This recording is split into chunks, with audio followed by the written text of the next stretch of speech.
被蓝星陷害淹死的3岁宝宝，竟意外穿越到兽氏星际，本以为会遭受非人的待遇，却意外吸引众多大佬关注。星际上将、傲娇军医、贵族皇子、暴躁黑熊，甚至星际6大公爵都想成为宝宝的监护人。在蓝星为拯救心爱狗狗溺水身亡的小鱼宝，意外穿越到稀少人类的兽氏星际，不但一夜间觉醒出了3S 级精神力，还一度成为整个星际的天使幼崽。本应是蓝星遭人迫害的可悲宝宝，却被整个星际宠成了小天使。一个满是废墟的星球中，几个身穿防护服、头戴面具的人，从形状怪异的飞碟上下来，他们身后跟着几个士兵，揣着武器守在飞碟旁，并且手中还拿着仪器，不知在探测着什么。而这一幕也被躲在角落的小鱼宝所看到。此时他皱起眉头，脸色苍白，嘴唇干涸的几乎开裂，看着周围破败的景象，他努力地抱紧自己，回想起之前发生的事情。原本他还在被养父母家的儿子欺负，并且跪在他们儿子面前恳求不要伤害他唯一的狗狗朋友，但小男孩非但不听，反而还很有成就感地向自己伙伴炫耀，看，我都说了，他就是我家里养的一条狗，我想让他干什么他就得干什么，并且几个小孩在商量一番后，居然还露出恶魔一般的笑容，将小鱼宝最心爱的狗狗一把扔入深不见底的水井中。看着小狗狗浮在水面，拼命拿小爪子抓着井边草的模样，小鱼宝顿时心疼落泪地扔下水桶，试图让小狗爬上来。可几个恶魔非但不帮忙，还在小鱼宝努力拯救狗狗的时候，竟然一把将它推入水井。最后邪恶一般的男孩还一副洋洋得意，你不是很会游泳吗？我看你在水井里怎么游。可小鱼宝即便被推入深不见底的水井中，他还是使劲地把狗狗举到头顶，但随后一阵窒息感也很快传来，随即便没了知觉。按理说他应该是死了的。这时一阵压抑的惊呼声打断了他的回忆，人是人，居然还是女人。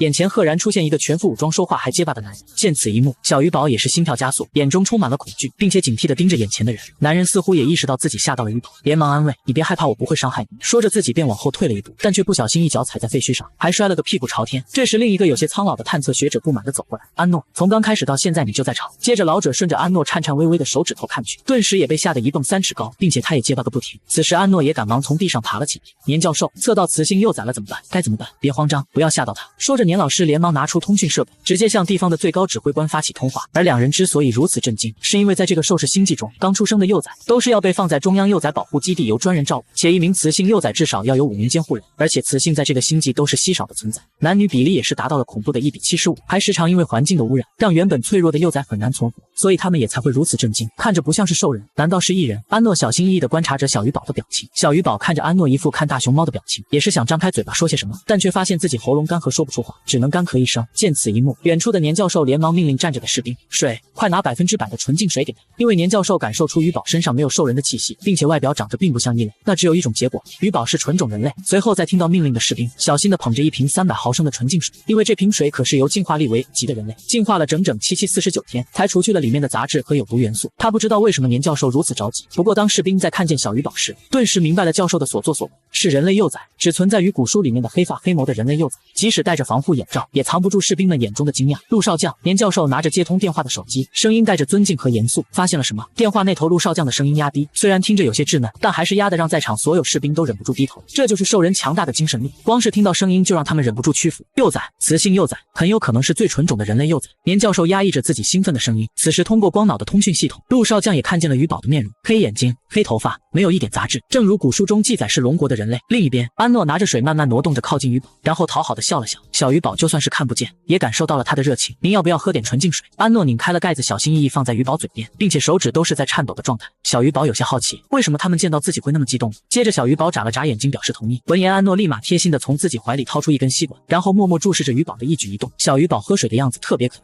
腮帮子一鼓一鼓的和小仓鼠一样。安诺顿时被萌化了，他还是第一次见到活的人类幼崽。同时年教授本还想说些什么，但陆少将直接挂断了电话，下一秒便凭空出现在这里。这是什么？大变活人吗？小鱼宝被这一幕惊讶到，因为没有穿防护服的原因，小鱼宝也是看见了陆少将的英俊面容，英俊的脸庞外加金色的短发。鱼宝发誓这是比电视上见过的明星还要好看的人。此时陆少将也是吩咐众人，刚好巡视到附近，你们先回军舰上准备幼崽用的软床和吃食，我来跟幼崽交涉一下。接着这个星际最年轻的少将，心狠手辣的男人，第一次露出从未有过的笑容，温柔地对上鱼宝的眼睛说道，你有家人吗？小鱼宝顿时想到家里虐待他的养父，使唤他的养母，还有捉弄他的哥哥姐姐，以及几个把他害死的小恶魔，于是连忙摇头。陆少将的眼里瞬间闪出一道光，没有家人，那就别怪我不客气了。下一秒，只见陆少将一声半跪在地上，尊敬的幼崽阁下，我是陆亦川，也是这里的最高指挥官。蓝星环境污染严重，不知道我能否有荣幸把小姐转移到安全的地方。小鱼宝也是被这一幕吓了一跳，据他所知，少将可是很厉害的人啊，他只是一个被捡回家的小可怜，被别人拿来宣泄的出气筒，怎么可能享受到如此的待遇呢？虽然他时常幻想着周围的人能平等的对待自己，难道道是愿望实现了，但也不至于这么毕恭毕敬。小鱼宝有些惶恐，此时陆亦川就这么一直跪在地上，耐心的等待着小鱼宝的回答。这时鱼宝也是立马开口：“我叫鱼宝。”鱼宝的声音如春风拂过，挠得陆少将的心酥酥麻麻。因为在这个星际上有个传说，人类有概率孕育出天使幼崽，天使幼崽拥有强大的治愈能力，并且可以安抚兽人暴躁的基因，所以陆亦川也是被鱼宝搞得有点脸红。鱼宝小姐，我这样抱您还舒服吗？闻言，陆少将一把将鱼宝抱在怀里，软软糯糯的雌性幼崽让他感受不到一丝重量，可能是流浪很久，有些营养不良，身体比一般的塑料还轻。陆少将有点心疼。此时鱼宝表示：“你直接叫我鱼宝就可以哦。”这是他给自己取的小名，因为除了奶奶就没人这么叫过他。闻言，陆少将也是点了点头，抱着鱼宝就好似怀揣着世界最珍贵的宝物，一步一步都走得十分平稳。在怀中的鱼宝也感受不到一丝颠簸，他感觉这就是前世在蓝星幻想中的哥哥一般。鱼宝有些飘飘然了，觉得这一切发生的都只是死后的一场梦，但是他这个梦又太过真实，他不想要醒来。由于鱼宝穿着有点单薄，此刻他感觉身上有些冷了，忍不住的往陆少将的怀里缩了缩。这一操作顿时让陆少将呆愣了一下，并且在所有人的瞩目下，僵硬又脸红的陆少将抱着鱼宝缓缓地走上了军舰。在军舰启动后，鱼宝之前躺过的地方居然有一棵小幼苗破土而出，倔强地抵抗着恶劣的风沙。此时在军舰上，所有人已经改换成日常着装，可能知道防护服穿着太过严肃，害怕吓到小鱼宝这种稀有人类幼崽，所以一个个都面露微笑，但还是紧张的手心发汗。看着一群人对自己没有敌意后，小鱼宝也是腼腆的露出微笑，然后对着众人介绍自己叫鱼宝。然而就是这么简单的一句话，竟让所有的士兵犹如被羽毛绕过，心里一阵酥酥麻麻的感觉，无一例外满脸通红。人类幼崽怎么那么可爱？我之前有幸照顾过人类幼崽，但都被他们抓毁容了，还要微笑着不能吓到幼崽。士兵们小声的在光脑上秘密交流着，我不管，我要做他的骑士。可随后这个人便被踢了出去。一阵寒暄过后，所有人又是挺直腰背做好一动不动，而鱼宝的眼睛圆溜溜的转着，好奇的打量着这一切，嘴巴来回切换形状，感觉到周围很新奇的模样。见到小鱼宝好奇的模样，所有人都想立马充当解说员，给他解释一番，但奈何最高指挥官陆少将就在这里，他们也不好争抢，只能把这个宝贵的机会让给了陆少将。在鱼宝带有探究和好奇的目光下，陆少将让一拳能砸死人的攻击型机器人表演了一段舞蹈，用可以解析万物的光芒给宝宝放动画片，甚至用最强精神力给宝宝制作美味的食物。这一顿操作下来，鱼宝也是被照顾的有点不好意思。其实他马上就要4岁了，已经是个大孩子了，但面对着被包好递到嘴边的食物，鱼宝微微抗议一下，还是妥协了。可周围一群人却被鱼宝的动作给萌翻了。不过鱼宝不知道的是，在这个人均寿命400-500岁的时代，4岁真的很小很小，而且兽人的寿命还更长，不过也只比这个星际的人类寿命长个几十年。而人类和兽人的幼崽在18岁之前，大都是被放在中央星悉心照看的，无论到哪都是有着福利待遇，当然只限于雌性幼崽。雄性满18岁就算做成年，要担当起一定的社会职责。整个星际就是宣扬着雄性要保护雌性，把雌性捧在手心上，一旦被发现有人伤害雌性，那么将受到整个星际最严厉的惩罚。此时鱼宝被投喂着小点心，不过味道却不算太友好，但比之前只能吃馊了的饭相比，这已经算相当不错。安诺，这时安诺突然想起这个喂自己喝水的男生，闻言被点名的安诺立马挺直腰背，谢谢安诺哥哥喂我喝水。鱼宝看向这个约莫17-18岁的男生轻声道谢，因为他以前最喜欢的奶奶说过，要把谢谢和对不起挂嘴边，这样才能当一个有礼貌的孩子。说完后他便有些犯困了，接着慢慢的闭上眼睛，在陆少将怀里找了个舒服的角度，盖着毛茸茸的毯子打了个哈欠，随后沉沉的睡了过去。一旁安诺原本好不容易恢复正常的脸，又突然如火山喷发一般迅速爆红，脑海中不断重复着刚刚鱼宝说的话，他居然叫我哥哥，他必须要把刚刚那句话录下来，以后他每天晚上都要听着睡。此时身旁陆少将的脸色有些难看，因为他也想被软软糯糯的人类幼崽叫哥哥。与此同时，星际中央内，探测队在蓝星捡到了一只人类幼崽的3S 级大消息，便已经上传到星际联邦，并且就连远近闻名的医师司徒之昂，不等别人来请，就自己背着包赶往鱼宝的所在地。即使不是纯种人类幼崽，光是雌性幼崽这几个字就足以引起中央注视。在全部人的行注目礼下，陆少将向医师司徒之昂微微点头。此刻他的怀中是一个粉色毯子，往下拉一点露出了人类幼崽稚嫩的小脸。见此一幕的司徒医生也是呼吸急促，他从未有如此失态过。但是此时的鱼宝还不知道自己在这个世界地位有多高，只是还在做着噩梦。梦里小鱼宝因为没把手里的糖果让给男宝，而被养父母狠狠教训了一顿。妈妈，求求你别打鱼宝了。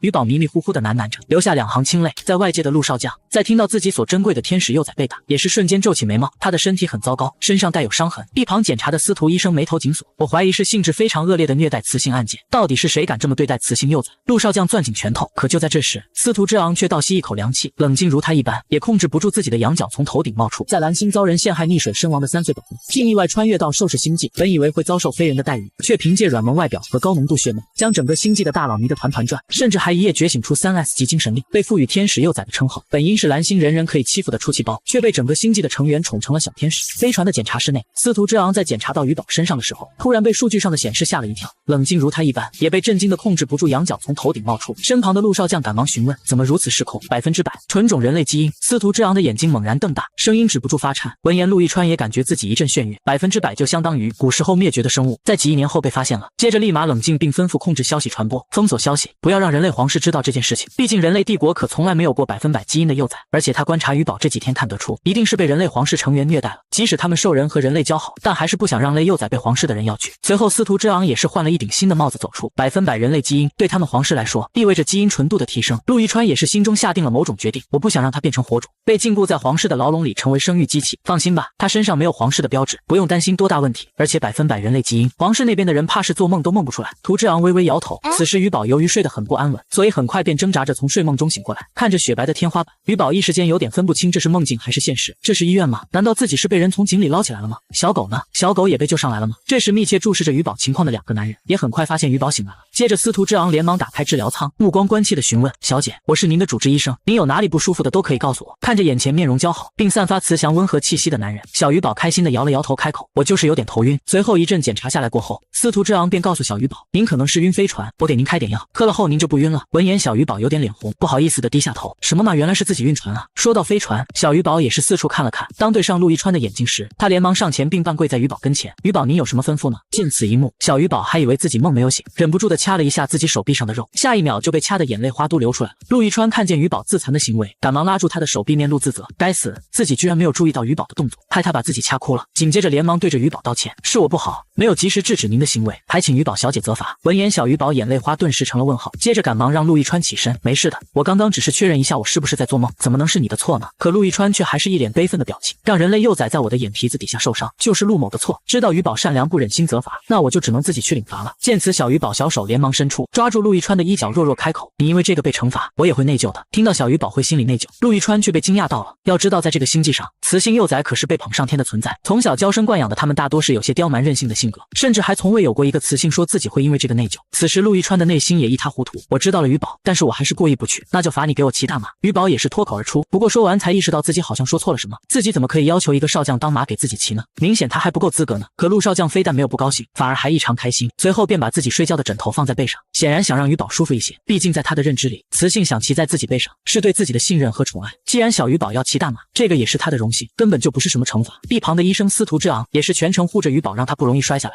一开始鱼宝还有些不好意思，但渐渐的在他们的引导下，开始放轻松了下来，露出了笑容。要知道在蓝星，鱼宝可从来没有这种待遇。此时听到鱼宝的笑声，陆一川也开心的笑了，因为小鱼宝的笑声可以安抚他们内心的焦躁。只有一旁司徒之昂一脸委屈：鱼宝，你要不也骑骑我？可他还是第一次见司徒之昂，不免还是有些局促，这不太好吧？闻言陆一川也是立马起身，稳稳的把鱼宝抱在怀中，占有欲十足的说道：我也觉得不太好，鱼宝只和我亲。见此司徒之昂瞪大眼睛，有点无语的表示：陆少将，你以前可不是这样的。随后骑马惩罚结束之后，司徒之昂开始向鱼宝询问一些基本信息。当听到鱼宝说自己被推下井，且急切的让他们再找到自己的地方还有没有一只小狗时，两人顿时强忍着怒意握紧拳头。鱼宝真的被人虐待了，放心，我们会派人去找的。接着司徒之昂立马承诺，然后又小心翼翼的询问：您是被人类虐待的吗？能孕育出100%纯种基因的人类，想必只能是纯度极高的人类父母，但是连皇室都没有100%纯度的人类啊，可能皇室瞒着我们干些离经叛道不可饶恕的事情。陆一川也是在一旁猜测表示，然而他们的对话却让小鱼宝有点云里雾里，不过他还是意识到自己可能穿越了，但是这个还不能说出来，他担心说出来会被关进精神病院。而两人在看到小鱼宝有点紧张后，连忙安慰：鱼宝，您不用担心，您在我们这边是绝对安全的，我们不会把你再交给人类了。对，您就是我们这边身份最高贵的小公主，不会有人再来伤害你了。他们查过了鱼宝的身体，没有任何身份信息，只要他们给鱼宝冠上联邦公民的身份，那么皇室那边过来要人也不合理了。前提是都要看小鱼宝自己的决定。此时鱼宝试探性开口：可是我自己也不知道我怎么来到这里的，但是有些离奇，你们不会把我抓走吧？闻言两人也是微微一笑：我们以生命担保，绝对会保证您的安全。于是两人便将小鱼宝安排进了安全系数顶尖的飞船内，甚至还提前检修了一遍，以保证100%的安全。我们将在明日启程。鱼宝小姐，您现在想要回房间吗？我的房间。小鱼宝有些惊讶地指了指自己，以前他在蓝星的时候都是跟狗狗一起住在狗窝，从来还没有属于自己的房间。是的，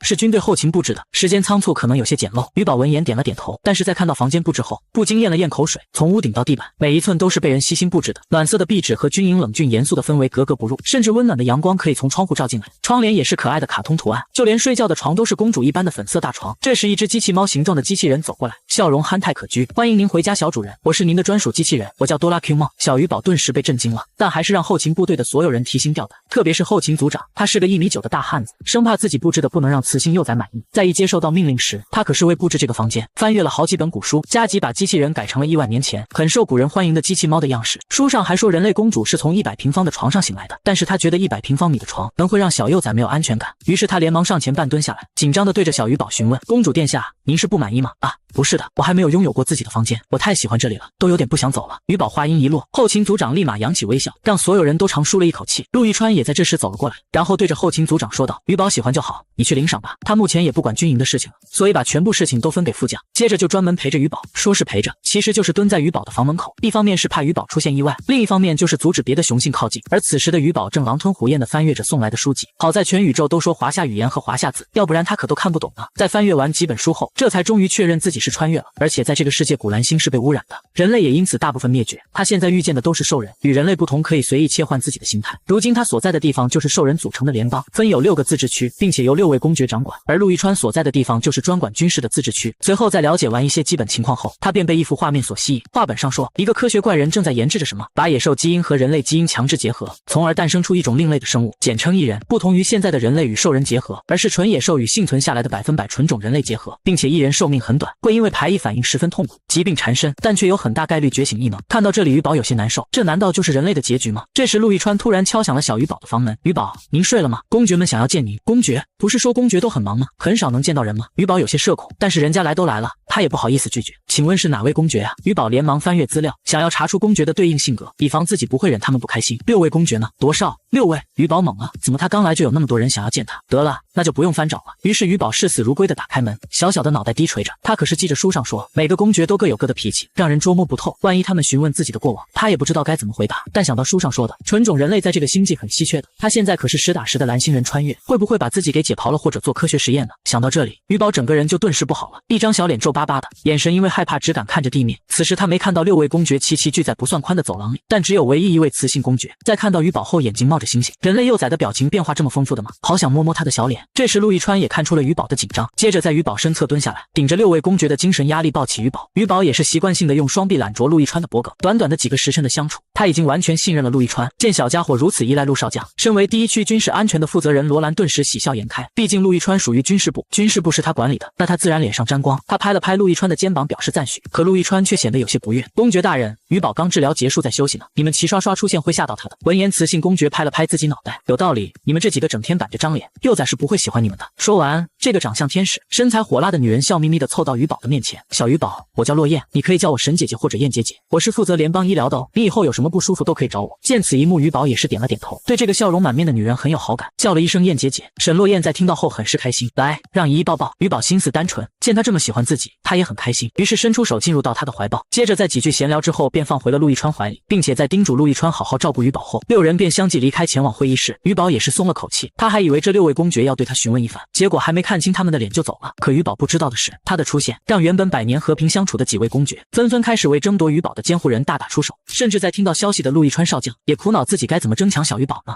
他是整个星际最年轻的少将，也是未来最强的执行官，心狠手辣是他的代名词。可如今却为了一个3岁宝宝，不惜一人面对6位公爵的精神力，甚至为了争夺宝宝的抚养权，每天绞尽脑汁的想尽各种办法。此时鱼宝的房间内，陆玉川在拿着本故事书给鱼宝念完了一篇小美人鱼的故事后，便试探性的开口：鱼宝，你还没有监护人吧？因为他知道自己肯定争不过那6位公爵，但是论感情他可不会输。闻言，小鱼宝在被窝里翻了个身后，也是双手撑起自己脑袋回应：监护人？你要当鱼宝的监护人吗？被戳穿心思的陆玉川不由得咳嗽一声，鄙人不敢，他什么身份？居然还想当鱼宝的监护人？这也是陆玉川第一次产生了自卑感。而身旁的鱼宝亮亮的勾住了陆玉川的脖子，喊道：你要做鱼宝的哥哥吗？前世的凄惨让鱼宝对亲情又渴望又害怕，他不想变成前世蓝星那样，养母不疼养父不爱，连他的哥哥也天天辱骂他。但是他愿意相信陆玉川，因为在这个世界的人对他都太友善了。小鱼宝也愿意和他们做朋友。哥哥吗？闻言预定好位置的陆玉川不禁勾起嘴角，接着轻轻地拍着鱼宝背开始哄睡。至此这个星际再无杀伐果断的陆少将，只有一个陪着3岁宝宝长大的小保姆。同时另外一边，6位公爵因为小鱼宝也是从白天打到黑夜，最后都打得难舍难分。等等，这时6位公爵中的一位苏千心伸手喊道：联邦规定幼崽至少有5位监护人，又没有说只能有5位监护人。听到此话，其余5位公爵也是立马停手，都大眼瞪小眼的看着对方。对哦，那怎么说我们都是一家人了？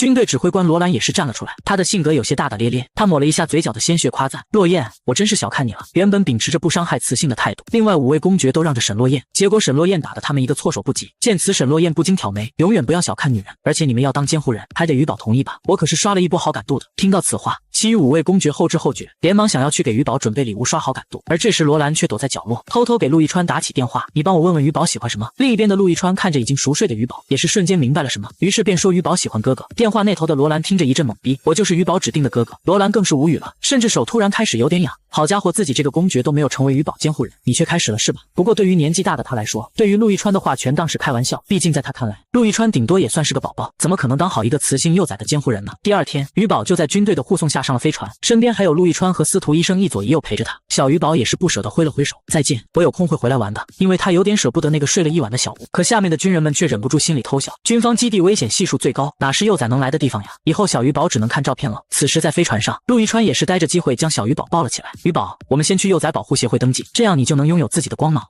然后又小心翼翼地询问，于宝想成为兽人联邦的公民吗？闻言于宝也是点了点头，于是这才让陆亦川松了一口气。原本他对于宝的照顾只是因为他的身份特殊，可短暂接触之后就沦陷了，但这对一个要经常上战场的少将来说不是一件好事。随后他便把于宝放在自己最柔软的位置上，然后扭头看向窗外，故意不让自己的眼睛粘在于宝身上。而一旁的司徒之昂也是立马拿出小玩具吸引于宝的注意，于宝也是被这一幕逗笑了。就这样，他的笑声挠在陆亦川的心坎上，于是又是忍不住扭头把凑过来的司徒之昂推远，别离于宝太近，你的羊骚味太重了。司徒之昂瞬间就不服了，你放屁，我早上刚洗过澡。陆亦川的原型是狮子，而司徒之昂是小山羊，但是他却一点也不怕陆亦川，毕竟他可是听于宝说了，他最喜欢的就是羊咩咩。见两个大男人针锋相对起来，小于宝也是赶忙的戳了戳陆亦川的胳膊，陆哥哥，司徒医生身上香香的，没有别的味道。见此，司徒之昂也是挑了挑眉，他可是喷了点香水出门的，而且还是在网上卖的最好的那款，俗称人类幼崽最喜欢闻的香味。谈笑间，飞船已经驶到了中央星，于宝的100%人类基因的信息被当成最高军事机密。此时的他在兽人们的眼里就是一只可爱的雌性幼崽。当他被抱下飞船时，就受到了所有人的注目礼，几乎所有人都想上来看，但又很有秩序的保持一定的距离。不过小于宝有些社恐，害怕的将自己缩在陆亦川的胳肢窝里，只露出一双黑眸，悄悄地看了一眼这里的场景。于宝心里也不禁想到，怕是明星出街都不一定有这么多人来看哎。大街上一个半大的兽人都和于宝对视，有些人耳朵不小心变成了兽人形态，然后又手忙脚乱地把自己的耳朵捂住。见此一幕的于宝忍不住轻笑了一声，这也引来台下一阵讨论。天呐，好可爱的幼崽，雌性幼崽不都是性格乖张，从不让雄性抱吗？而一旁负责接待的工作人员看向于宝的眼神中却带着一丝怜悯，因为公爵们给于宝编造了一个身份，说他在战火中出生，家人又在战火中丧生了，只能重新选择监护人。这时6位公爵也如约而至的出现在中央星上，最先开口的也是沈洛燕，他首先对着于宝抛了个媚眼，然后开门见山的说道，于宝，我能当你监护人吗？于宝低头沉思了一下，没有给出答复。见此，工作人员的眼睛都瞪大了，虽然于宝是很可爱，但是也不至于让公爵亲自当监护人吧。见小于宝不说话，一旁的沈洛燕心也是沉了下去，有些委屈巴巴的看着于宝，没有一个人能受得了沈洛燕这样的眼神。这时罗兰看见沈洛燕赤瘪，眼眸中也是淡淡的笑意，小于宝先去体检吧。等体检完毕后，小于宝也是拥有了自己的光芒，随后点开一看，姓名于宝。小于宝闻言，这只是个小名而已，不过看大家都没什么异样，于是便欣然接受了这个名字。于宝，你有些营养不良。这时一名工作人员皱眉的说道，不过您放心，以后我们的纯净水和新鲜的食物会优先送到您这边，现在请您选择自己的监护人吧。而监护人就是自己家人的意思，于宝从一出生就没得选，现在居然能让他自己在户口本上填名字，他仿佛自己跟做梦一样，一定要填5个吗？小于宝有些忧愁，他现在承认的监护人就只有陆亦川，勉强还有一个司徒医生，但是司徒之昂也并没说过想成为自己的监护人，所以他不会强人所难。是的，为了保护您的安全和全方位发展，我们规定了雌性幼崽至少要5名监护人。这时工作人员也是微笑的回应，毕竟一般幼崽的监护人都是自己家族有血缘关系的人，如果自己家族的人没通过监护人考验，那他们才会给幼崽重新寻找监护人。看到小于宝愁眉苦脸的样子，又看看旁边面露期待的6位公爵，工作人员便很有眼力见的对着于宝提醒道，于宝，你可以问问在场谁想成为你的监护人。小于宝没有迟疑的拉着陆亦川的手指，目前只有一个，他是于宝自己找的哥哥。闻言陆亦川眼睛汪汪中，接着小于宝又看向司徒之昂，见此司徒之昂快步走来，于宝，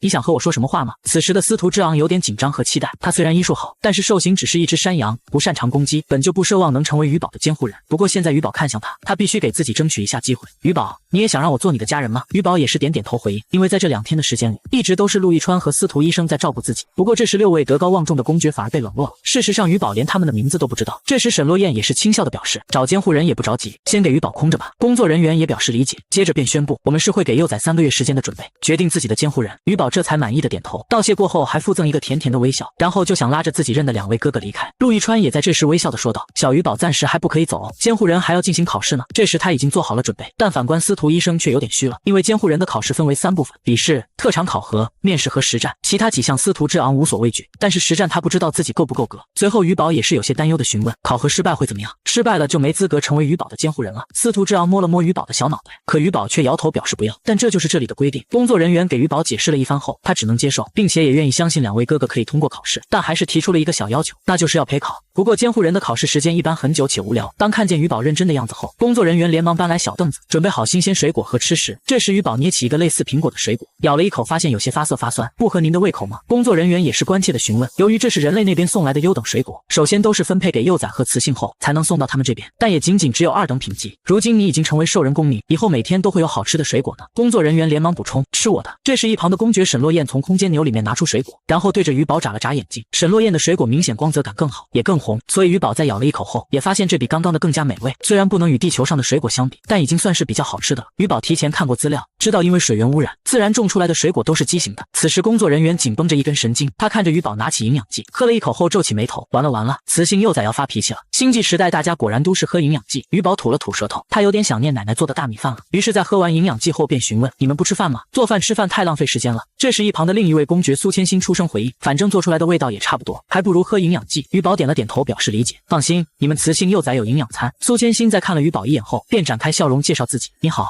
我叫苏千心，很高兴认识你。”闻言鱼宝愣了一下，怎么突然就到了交朋友环节了？我叫鱼宝。小鱼宝也笑了笑，脸上还露出2个小酒窝表示友好。工作人员捂脸，他工作这么久还没有遇到过这么和善的雌性幼崽。见鱼宝没有一丝不耐烦，他才放下心。此时6个公爵里只留下了苏千心守着鱼宝，因为他们都还有其他事情要忙。其实你也可以去干自己的事情，不用守着我。见还有一位公爵在守候自己，鱼宝也是伸手提议。这时苏千心也是一双桃花眼眯了起来，接着附身凑到鱼宝身边：“小鱼宝，你怎么那么为我着想啊？”闻言鱼宝有些不知所措：“要不我当你监护人，你考虑考虑。”眼见苏千心越靠越近，小鱼宝也是连忙伸手表示：“苏叔叔，你不要凑我那么近。”苏千心忍不住笑出声：“你这小妮子居然叫我叔叔，不过我现在的工作就是守着你，防止你出什么意外，但我还是建议你选几个实力强大的监护人，比如说……”苏千心伸出手指指了指自己，陆哥哥和司徒哥哥实力很强。小鱼宝此时有些恼火，没想到苏千心看着冷淡，讲起话来没完没了。陆亦川是很有实力和天赋，但司徒只是个医生，还没有实战经验。苏千心话还没说完，就对上了鱼宝愤怒的眼眸：“他们是我选的家人，你没资格批评他们。”鱼宝说完也是觉得自己有些过分了，他原本就是这种直来直去的性格，在养父母家里时就因为这个挨了不少打，所以当苏千心举起手的时候，鱼宝便下意识的双手抱头往后缩，可那熟悉的疼痛感却没有传来，反而是苏千心的手轻轻落在了他的脑袋上。“你还真是特别，是我说错话了。”苏千心也是道了歉，鱼宝这才抬起眼眸：“没事，知错能改就是好孩子。”鱼宝把平时奶奶说的话念叨了出来，眼神中透露着怀念。此时的考场内，陆亦川和陆亦川答题答得飞快，为了让鱼宝不在外边等久，他们也是用10分钟就出来，然后就要准备接下来的举牌评分环节。可当小鱼宝看见那些举牌的问题时，当场被无语的3观尽毁。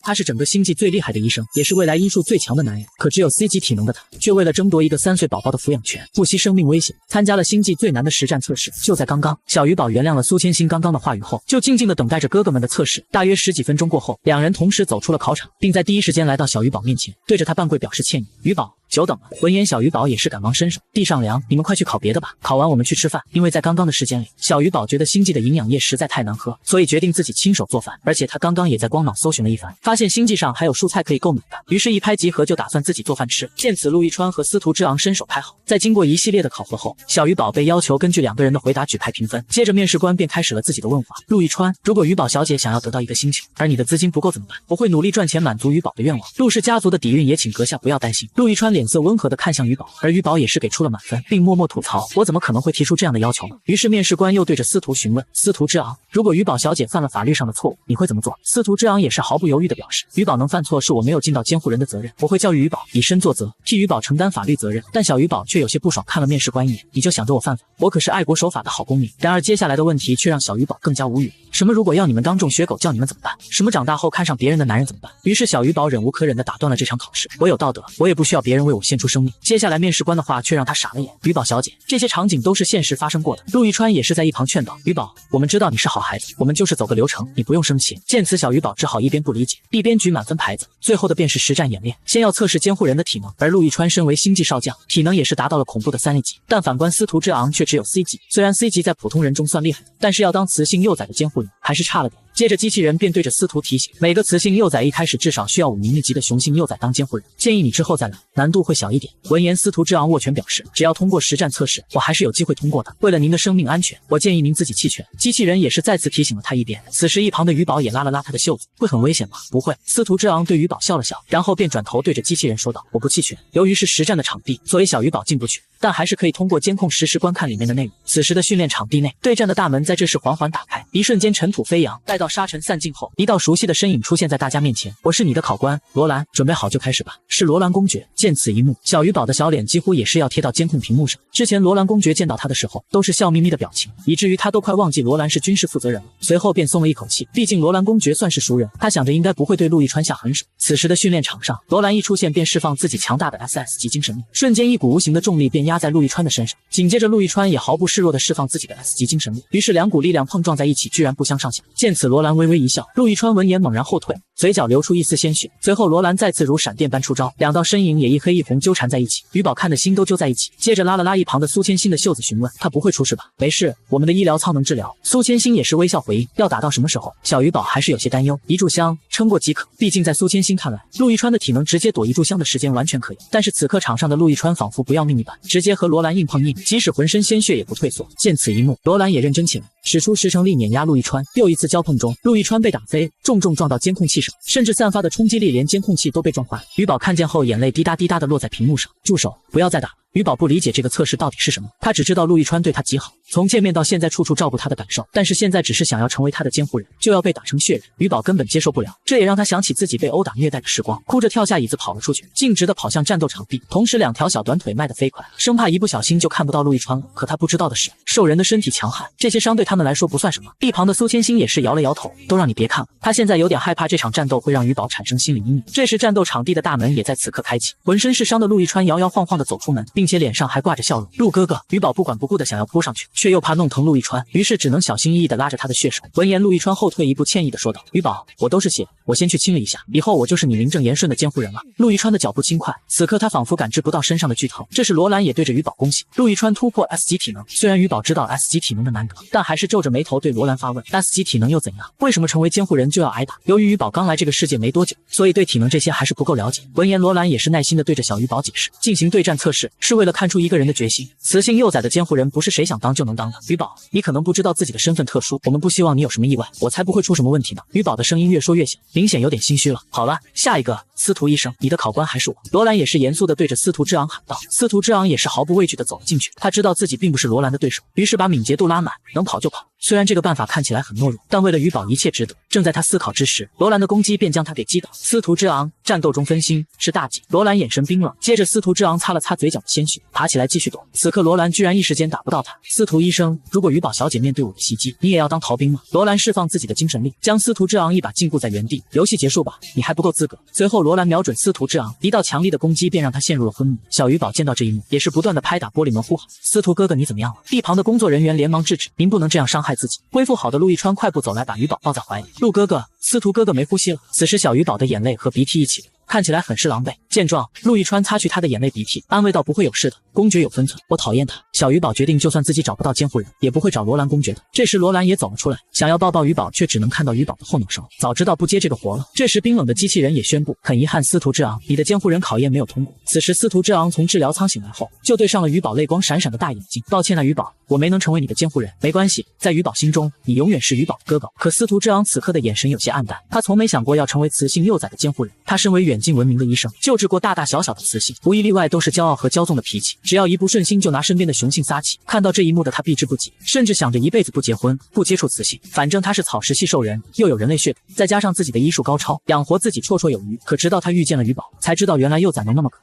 能把自己的食物分他一份，并且在打针的时候明明很疼，却不断安慰自己说不疼，别人说话时他也会耐心倾听。这时他看着鱼宝难过的模样，心里有些不是滋味，但还是努力扯了扯嘴角安慰，没关系的鱼宝，是我实力不够，等以后我有实力了，再来申请做你的监护人哦。你前面的5个位置可要为我留着，因为前5名监护人意味着是于宝最亲近的家人，不是监护人，那么他以后要见于宝就不是那么容易。此时一旁的罗兰公爵也伸手提醒，嗨嗨，其实你可以申请做于宝小姐的营养师，毕竟司徒之昂可是整个星际的医生，对于营养调节来说简直是绰绰有余。闻言，司徒之昂顿时垂死病中惊坐起，不过他还是不会放弃做于宝监护人的。那么于宝小姐的身体健康，麻烦您多费心了。工作人员也微笑的表示。就这样，于宝的户口上录入了陆亦川的信息，并且于宝给他的家人定位是哥哥，而特殊关系上也录入了司徒之昂的信息，职位营养师，以后我们就都是一家人了。小于宝也是开心的一手牵着一个。这时陆亦川为了庆祝自己成为哥哥，开心的邀请于宝去吃个大餐。小于宝闻言眼前一亮，是饭还是营养剂？饭，大米饭。因为这几天陆亦川看小于宝吃饭时候都很不合胃口，于是便打算给小于宝吃一顿好的。此时的中央星最高级的餐厅内，小于宝3人刚一进入，就受到了服务员的特殊待遇，询问他们想要坐在哪里，我们坐那边吧。小于宝见状指了指靠窗那边的风景，接着服务员也是立马联系其他人员把那一块地方清场。请等我2分钟阁下。于宝本以为服务员是在称呼陆亦川，结果看到他对着自己屈膝，小于宝就立马伸手制止，不用清场，我们只是来吃个饭。闻言服务员有些困扰，但还是同意了于宝的要求。此时附近的几桌客人也是自动起身，毕竟雌性幼崽到场，附近几桌都会清场，这已经是见怪不怪的约定。同时餐厅也会给这些客人半价，但是来这里消费的客人非富即贵，谁也不在乎那一点钱。不用走。于宝大声呼喊，几个雄性听到他说话也是半屈膝和他视线平齐听他说话，看起来很是尊重。于宝也是被吓了一跳，连忙躲在陆亦川背后。接着几个雄性又看到了陆亦川，最后毕恭毕敬地叫了一声陆少将。这下小于宝也是终于可以吃上饭了，于是他决定要点2碗大米饭。结果点开光脑上面的价格令他啧舌，于宝数了一下位数，居然达到了以万为单位，想吃啥点啥，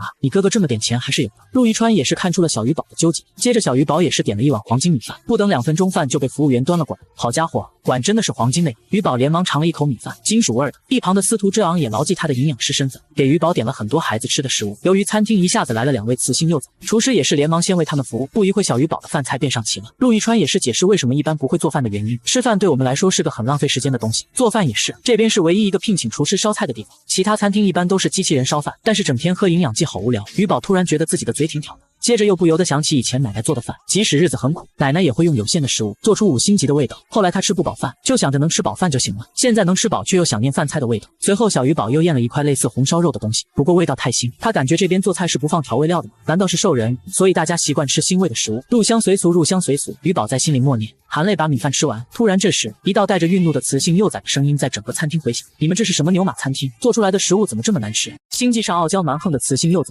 却被一个3岁宝宝搞得一肚破风，甚至还想动用家族力量将其铲除。关键时刻陆亦川及时站出。就在刚刚，于宝正开心地吃着黄金米饭的时候，突然被餐厅的喧闹打破了美好心情，一声带着愠怒的雌性幼崽的声音传来，你们这些菜品我都吃腻了，新菜品都不研究吗？还当什么顶级餐厅啊？一旁的服务员也是连忙道歉，对不起阁下，我们马上反馈，今天给您免单，我需要你们给我免单吗？此时雌性幼崽一副骄横拔萃的表情看着服务员，他名叫金念兹，是整个星际市家族唯一的雌性幼崽，可以说是含着金汤匙出生，被当成公主一样宠着，自然而然性格也变得更加骄纵。不过金念兹也是凭借自己可爱的外表，成为了整个兽氏星际的网红，并且这时他也是开启了直播，一时间满屏的弹幕尽数弹出，滋滋宝贝别生气，这餐厅为什么不拿好吃的来招待我们滋滋宝贝？滋滋生气了，在场的人都不用活了，甚至还有人发现了于宝的存在。由于雌性幼崽的出现每都能上热搜，所以眼尖的网友们立马发现了角落里的于宝，然而于宝却还不知自己已经出现在了大众视野。此刻他只知道，一个小女孩让服务员跪在地上爬，只是因为菜不合她胃口，这不妥妥的熊孩子吗？作为蓝星的3观良好宝宝，当然必须教育这样的人。见于宝皱眉，陆亦川也不开心，可服务员此刻却有点犯难，因为两边都是雌性幼崽，他一个都不好得罪。见此，陆亦川也是站了起来，表示自己去说一下。陆少将金念兹居然认识陆亦川，并且在看到他的一瞬间眼睛就亮了起来，连忙从凳子上跳了下来。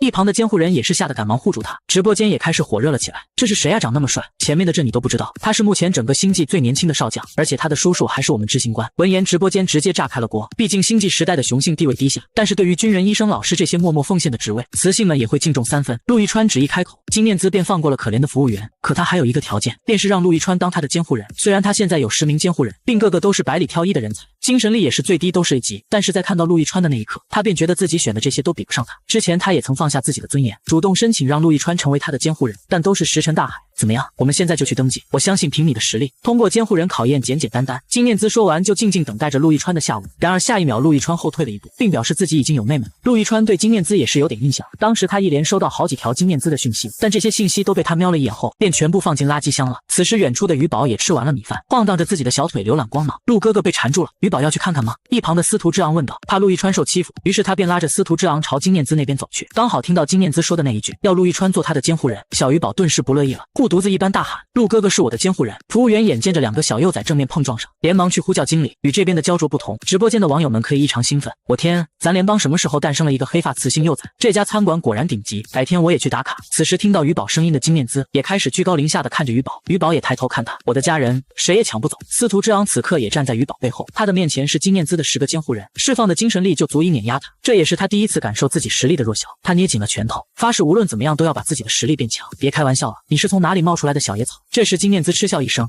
我知道了，你是来蹭我热度的是吧？别以为是个雌性就能出名。接着金念兹在悄然间释放精神力，并且在10岁年龄的他，精神力就已达到了1级，这也是他最大的底牌。他想要告诉于宝，不是所有可爱的雌性幼崽都能出名的。下一秒，陆亦川便赶忙抱起于宝，并释放精神力护住于宝的头部。他是雄性，不能用精神力攻击雌性幼崽。而此刻还在就餐的客人们都陆续跑到安全区域，但这时于宝却丝毫不受影响。他不知道金念兹突然睁大眼睛在干什么，于是小于宝严肃地说道：你给大家带来了困扰，本来吃饭是一件很开心的事情。闻言，金念兹顿时气炸，你是说我不懂事？有本事别躲在陆少将后面和我打一架。而且更让他生气的是，弹幕隐隐有人在说于宝更可爱，明明这些是他的粉丝啊！不行，他要让所有人知道，星际最萌幼崽的位置只能是他的，任何人都不能抢。小于宝也不懂他的脑回路，便疑惑地看向陆亦川。见状，陆亦川脸色严肃，然后对着金念兹提醒：金小姐，我们家于宝才3岁，甚至还没有检测过精神力，您是想以大欺小恃强凌弱吗？金念兹也是一愣，他没想到陆亦川会这样说，一时间有些下不来台，并且他身后的监护人也是出来赶忙打圆场。金小姐也是一时冲动，陆少将别介意。此时金念兹还是不死心，那你和他解绑，做我的监护人。但再次遭到陆亦川的拒绝，如果你想打，可以让你的监护人和我动手。开玩笑，10个1级的监护人可能都不是陆亦川的对手，况且以陆亦川的身份，实在不能对对方屈打成招。想到自己一下午屡屡碰壁，金念兹气得直接扇了身边的监护人一巴掌，蠢货，要你有什么用？见状，一旁的于宝眼睛都瞪大了，他看向金念兹，仿佛看到了自己的养母，一生气就扇他打他。没想到星际时代还会有这种家人的存在，为什么一家人还要动手？小于宝忍不住开口，你叫什么名字？金念兹一副无所谓的说道，问别人名字前要先报自己的名字。小于宝现在对这个金念兹没有一点好感，你连我是谁都不知道。金念兹也是被气笑了，什么乡巴佬啊，才通网吧？对啊，我今天才有自己的光芒。于宝也是认真回应，一时间于宝的身份被人猜疑，但是执政官和公爵们早就考虑到了这方面，所以给于宝编造的身份让人信服。你既然对我有敌意，我们就不用交换名字了。于宝说完便拉着陆亦川和司徒之昂就走，走远后他鼻头一酸，哥哥，为什么家人之间不能和平相处呢？以前他是被虐待的一方，现在身份转换他也绝不当施暴者。哥哥，你们对我好，于宝也会对你们好的。小幼崽眼中的真挚让2个成年雄性心头一动，从心头涌出来的暖意让他们忍不住搂住小幼崽。陆亦川轻轻擦去于宝的泪花，于宝，我知道你对我们好，我也要感谢你成为我的妹妹。而司徒之昂没有说话，他还没上于宝户口本呢，所以还没有资格说这些。而每个雌性幼崽们在18岁之前，统一都会住在幼崽保护基地，基地里拥有最强的防御系统，会安排各种课程。等到幼崽18岁后，便可以自行选择是否离开保护基地。而雄性幼崽就不会受到那么多关注了。他们在幼崽保护基地上完基础课后，一般是前往军校。于宝以为幼崽保护基地应该就是和福利院一样，一人一个房间，结果工作人员领着他，指着一座山说，那一片都是你的地盘。闻言，于宝顿时整个小嘴张成了 O 型，房子居然是庄园别墅，18岁后我还能住吗？于宝有些颤音的询问，当然可以，幼崽保护基地不会收回雌性幼崽的居住权，你想来随时可以来。工作人员也是微笑的回应，并且还提示小于宝，我们每个月会给您打一笔钱当做零花钱，您想买什么都可以哦。工作人员解释好后就退了出去。由于这座庄园是给幼崽和幼崽的监护人的，别人来都要登记，于是司徒之昂直接申请了长期陪护，也住进了于宝的小庄园。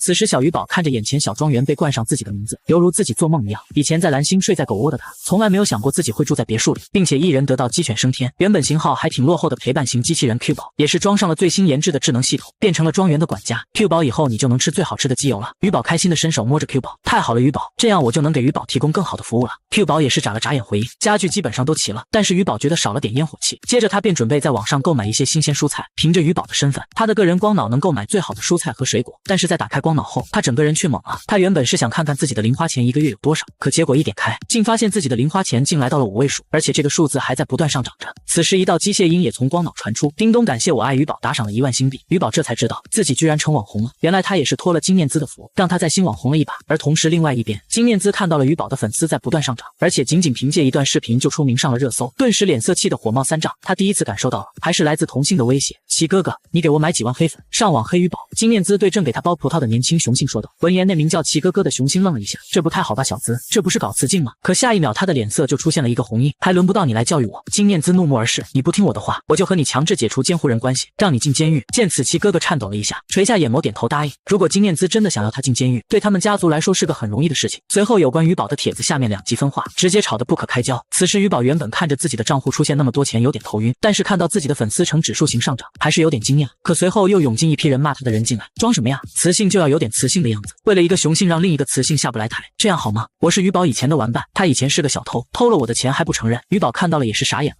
合着你们难道也是蓝星穿越的？因为于宝是第一次出现在星网上，大多数人是只见过于宝一眼，都不知道于宝的本性如何。不过还是有很多人为他说话，其中战斗力最猛的就是在顶级餐厅吃饭的客人和工作人员。你们这些水军是金链子买来的吧？你报警把我抓监狱我也要说。于宝就是全星际最可爱最善良的小天使。于宝眼睛吵得越来越激烈，干脆直接关掉了帖子去干正事。接着他点开星网的购物软件，逛着逛着于宝的小手一顿。虽然他吃的东西是进化过的，但他毕竟是地球人体质，不知道能不能适应这里被污染过的食物。如果适应不了，自己会死吗？还是会变异成为怪物呢？于宝有点担心自己的身体状况了，于是穿着拖鞋跑了出去。而由于陆亦川是星际少将，相比之下陪伴的时间就司徒之昂比较多。随后小于宝便找到了正在花园里浇花的司徒之昂，阳光洒在他身上，他的侧脸显得格外柔和。于宝走过去轻声询问：司徒哥哥，这些水是被污染的水吗？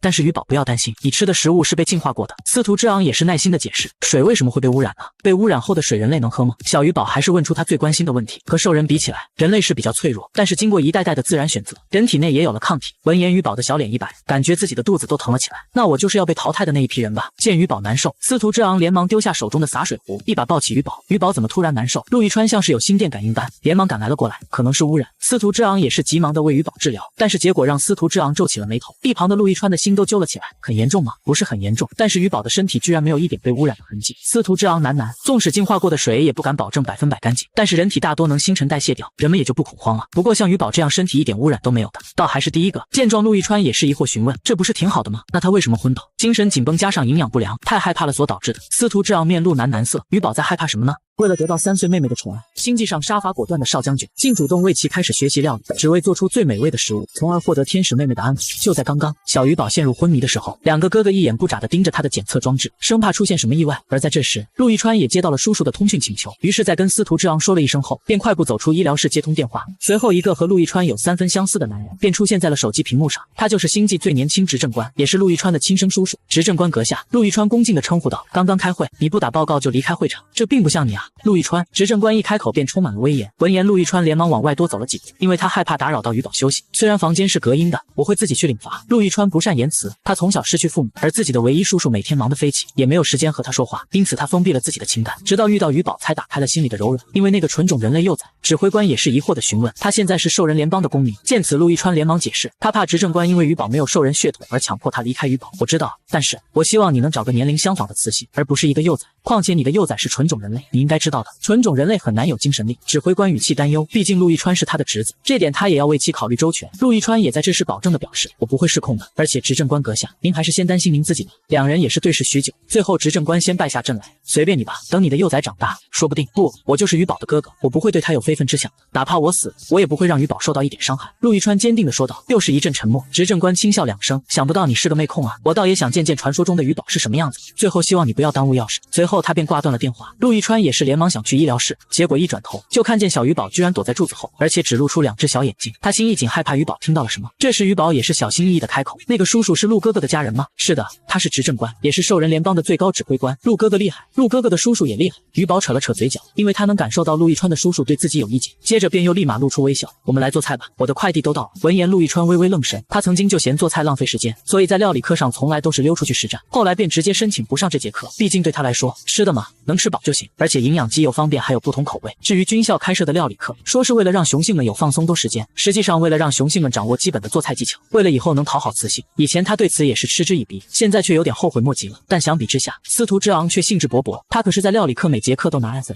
此时于宝在听到司徒之昂说自己身体倍儿棒之后，他也终于放心下来，开始享受当下。接着在脑海中搜刮着自己喜欢吃的食物，最终决定先做一道简单的炒南瓜，这也是他最爱的蓝星美食。于是于宝买了一个南瓜，但结果这南瓜比他见过的南瓜大了5倍，冰箱都快放不下了。于宝，这怎么吃啊？陆亦川此时看着这大南瓜，有点好奇地询问。先洗干净，然后削皮。紧接着小于宝直接拿出了3条围裙，递给哥哥们2条后，想要给自己穿上1条。见到这一幕的司徒之昂也是连忙制止，于宝，你指挥就好。对啊，我们来就好，厨房太危险了。陆亦川也赞同司徒的提议，毕竟在星际规定幼崽必须以安全为主，可小于宝却不以为然，这有啥的，我又不是没拿过刀。随后他熟练地拿起刀站上小凳子，想先把配料切好，而一边的司徒之昂和陆亦川也是看得心惊胆战，两人几乎马上要跪下来的一副模样。于宝，还是我们来吧。对啊，你现在还太小了。闻言于宝被逗笑了，但想到这个世界的特殊规则，也只能作罢。于是他决定把舞台交给了两位哥哥。接着陆亦川一只手就把硕大的南瓜拎起来，然后洗干净一刀劈开，但这一刀下去，南瓜却少了一块肉。见此的小鱼宝又气又觉得好笑。陆哥哥，你把南瓜肉都弄切没了。渐渐地两人也是游刃有余，鱼宝也不管他们了，开始自己家的淘米烧饭。我也想参与进来，这才是一家人呢。鱼宝义正言辞地说道。把饭煮上后，鱼宝又想到了自己最爱吃的小笼包，想着这边应该没有这种食物，好做一点，明天早上蒸起来吃。于是他让 Q 宝给自己买了面粉。随后小鱼宝用手指抿了抿面粉的粉质，发现还挺不错的。接着转手把手指间的面粉涂抹在陆亦川的鼻头上。陆哥哥好像一只小猫咪啊！鱼宝咯咯地笑起来。闻言陆亦川脸色一红，为了掩饰自己的尴尬，他也抓起面粉抹向司徒之昂，三人顿时便笑成了一团。这时门铃响了，请开门吧。鱼宝以为是工作人员，结果却是金念姿。此时他见三人笑得那么开心，他有些不舒服了，毕竟自己花高价请黑粉辱骂鱼宝，居然没有任何效果。你来干什么？鱼宝防备地询问。俗话说有金念姿在的地方就有直播，此时他的直播弹幕又炸了，许许多多磁性不能在厨房干活的弹幕尽数弹出。而金念姿来找鱼宝的目的就是为了道歉。在几个小时前，他买了几万的水军事情被老妈发现，于是一条视频便被接通，一位金发碧眼的干练女人出现在屏幕上。在妈妈面前，金念姿收敛了许多，毕竟她最怕的就是老妈。此刻金念姿也是疯狂的在脑海中寻找自己做错了什么事。你不知道陆亦川是谁吗？金发夫人严肃地询问。提起陆亦川，他便有话可说了。陆亦川是最年轻的少将，陆氏家族虽然人少，而且他的叔叔更是我们兽人联邦的首领，你既然知道，还针对他的幼崽。金夫人一副恨铁不成钢的说道。闻言金念姿感觉很委屈，我查过了，那个鱼宝没有任何背景，就是仗着自己可爱。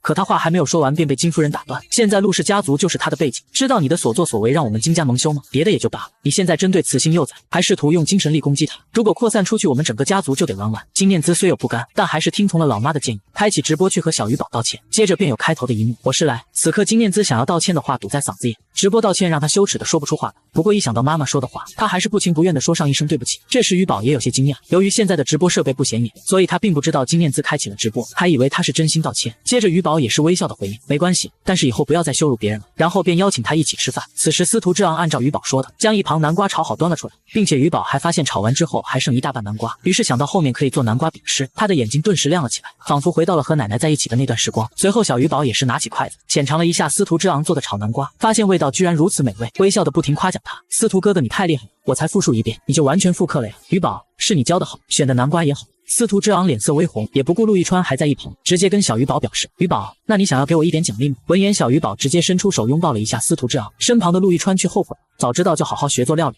然后连忙对着鱼宝表示自己也会做菜。闻言鱼宝也是伸手，那我们再做一个莲藕排骨汤吧，并且他发现这个星际的快递十分迅速，只不过刚下单就听到外面传来直升机的声音，机器人扫描了一下鱼宝，就将快递稳稳地放在地上。而此时一旁的金念姿在听到鱼宝说的菜品后，不禁开始吐槽，别毒死了，让陆少将陪你做菜，真是大材小用。见此陆亦川可不惯着他，直接回怼表示自己乐意。司徒之昂也正在切排骨，鱼宝则是在一旁指挥放适量的盐。陆亦川愣住，适量是多少？然后小心翼翼地倒了一手，并且生怕自己做翻车来，每个步骤都像拆炸弹一样，这也把鱼宝逗笑了。陆哥哥，做菜最重要的是松弛感。而金念姿的直播间也是一顿夸奖鱼宝的可爱。被冷落的金念姿看到弹幕上的话，又看到自己的粉丝在不断下降，顿时气不打一处来，然后对着身边正在咽口水的监护人一巴掌过去。见金念姿生气了，于其立马跪在地上，而这巴掌声也吸引了鱼宝的注意。看到眼前的场景，他吓了一跳。鉴于金念姿和他道歉了，所以鱼宝好心的直接来到他面前劝阻，他不是你哥哥吗？他是我第10个监护人吧。金念姿一脸的无所谓，别丢人现眼了，走。闻言于其快速起身，然后跟鱼宝道别，可鱼宝还是招呼他们留下来吃饭。金念姿没有理会，但他的弹幕却炸开了锅，全部都是请求鱼宝开直播，想要看看他的生活日常。鱼宝看着满屏的私信挠了挠头，陆哥哥，为什么大家都知道我们在做饭了？金小姐开直播了。陆亦川也是迅速解释。鱼宝想到如今自己小年纪已经实现了经济自由，感觉都有些梦幻了，于是为了感谢网友，鱼宝决定开个直播和他们互动一下。陆亦川见状，主动帮鱼宝打开直播。鱼宝，你和大家打个招呼吧。鱼宝看着直播镜头，有些害羞的挥了挥手，大家好呀。瞬间满屏的弹幕直接被刷爆，全部都是夸奖鱼宝可爱。见状，鱼宝看了看弹幕，也是开心的微笑。陆哥哥，他们好像很喜欢我，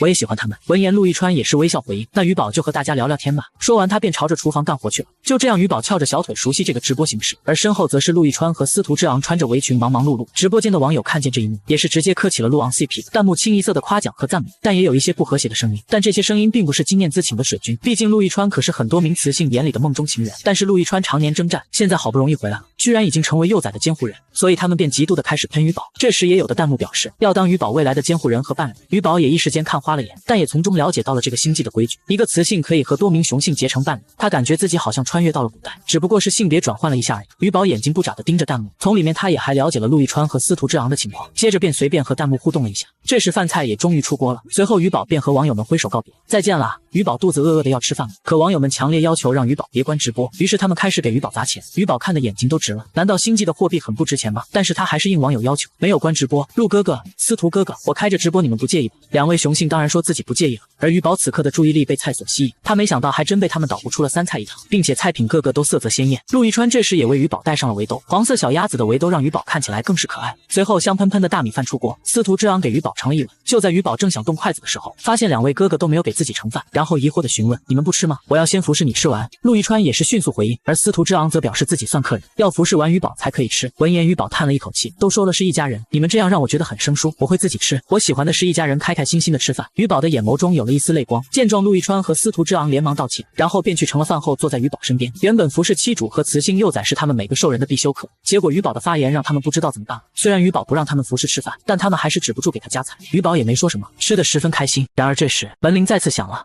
星际上掌管军事的无上公主，为了蹭一口天使宝宝做的米饭，竟主动担任起洗碗工的工作，甚至为了多吃2口，不惜连家务都一起承包。就在小鱼宝准备开动的时候，门外的铃声再次响起，鱼宝擦了擦手，以为又是金面姿。Q 宝也看了一眼，发现是罗兰公爵，随后便转身询问鱼宝需要开门吗？闻言小鱼宝一番纠结，因为在之前他可是把自己喜爱的哥哥都打得奄奄一息，最后在思考一番后，还是决定叫 Q 宝把门打开。接着映入眼帘便是罗兰公爵开心的询问：鱼宝，我送你的礼物你收到了吗？闻言小鱼宝一阵无语，那些一柜子粉色衣服是你送的？之前鱼宝在打开自己衣柜的时候，就被一堆粉色带着珠宝的连衣裙差点没闪瞎了眼睛，他本以为那些是工作人员准备的，没想到居然是这个老逼灯。罗兰公爵也是喜笑颜开，喜欢吗？毕竟他当时可是问了很多人的意见，并且那些人还信誓旦旦地表示雌性幼崽绝对会喜欢这些粉色衣服。此时小鱼宝也不知道说什么好，他喜欢是喜欢，但也不可能一整个衣柜都是粉色呀，于是便客气地邀请罗兰坐下来一起吃饭。小鱼宝本以为他会客气一点，谁曾想直接就是一屁股坐下，并且还招呼陆亦川给自己拿一副碗筷。由于这几天他请假在家休息，闲暇无聊就刷到小鱼宝的直播，看着直播里那些美味的佳肴，让他鬼使神差的来到了鱼宝的庄园门口，最后思索了一下才敲响了鱼宝的大门。此时直播间的弹幕也是炸开了锅，我去是罗兰公爵，还有一部分弹幕在哀嚎，我第一次那么嫉妒罗兰公爵。与此同时，罗兰只是尝了一口鱼宝的饭菜，就整个人停不下来，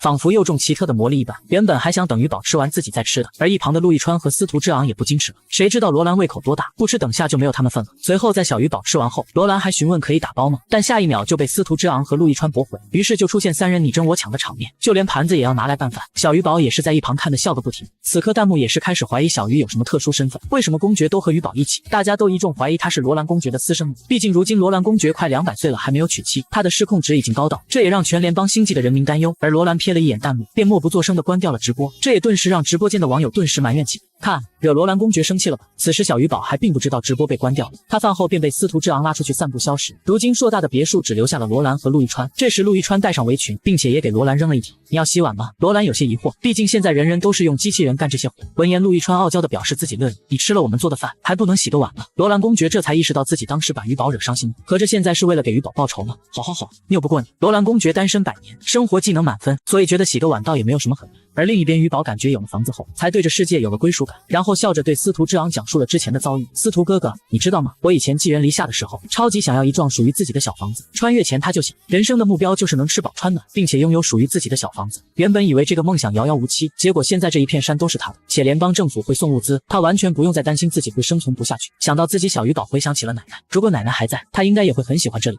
一旁的司徒之昂则是面露严肃，鱼宝，你想到什么了吗？他以为小鱼宝回想起自己被迫害的经历。鱼宝闻言面露尴尬，哎呀，一不小心就说漏了嘴，然后连忙捂着自己的嘴巴摇头。见状司徒之昂也是转移话题，鱼宝喜欢兽人联邦吗？毕竟他也不想让鱼宝一直沉浸在痛苦之中。鱼宝也点了点头，喜欢啊，你们都待我很好。话说司徒哥哥，你的兽型真的是山羊吗？鱼宝突然好奇，他想知道这个世界的山羊和蓝星的山羊到底有什么区别，因为他原本就很喜欢小动物，在蓝星小动物们也愿意亲近他。可司徒之昂却脸色一红，接着害羞的表示去房间再变身，毕竟自从他能画人后就没再变过兽形了，现在要是变回来，他仿佛感觉就像是裸奔一样。小鱼宝也是咧开了嘴，跟在司徒之昂屁股后面回了家，就连罗兰公爵和他打招呼他都没听见。陆一川见状也想跟在鱼宝屁股后面，但是司徒之昂把卧室门一关，隔绝了陆一川的视线，并且还贱兮兮的挑眉，这是我们两个之间的秘密。闻言，陆一川原本冷静的性子顿时被点着了，大声喊了一声开门，眼见门上没有锁，他想了想，决定还是破门而入。砰的一声，门被打开，陆一川第一眼就看见了一脸惊喜的鱼宝，还有变成兽形的司徒之昂。陆哥哥你怎么进来了？鱼宝一边抚摸着司徒之昂洁白的毛发询问，因为司徒之昂的兽形和小鱼宝认知里的山羊有些不同，司徒之昂白色的毛发异常柔软，两个羊角很锋利，体型更大，因为被雌性幼崽注视着的缘故，他此刻昂首挺胸，整只羊都精神了，太可爱了。司徒哥哥你的毛发好柔软啊！鱼宝丝毫不吝啬自己的赞美，但陆一川看到后脸色铁青，就像是看见自己的大白菜被猪拱了一样，连忙把鱼宝抱起来。可小鱼宝却一脸疑惑，陆哥哥你怎么了？我是征求了司徒哥哥同意才摸到。闻言，陆一川也是立马回应，鱼宝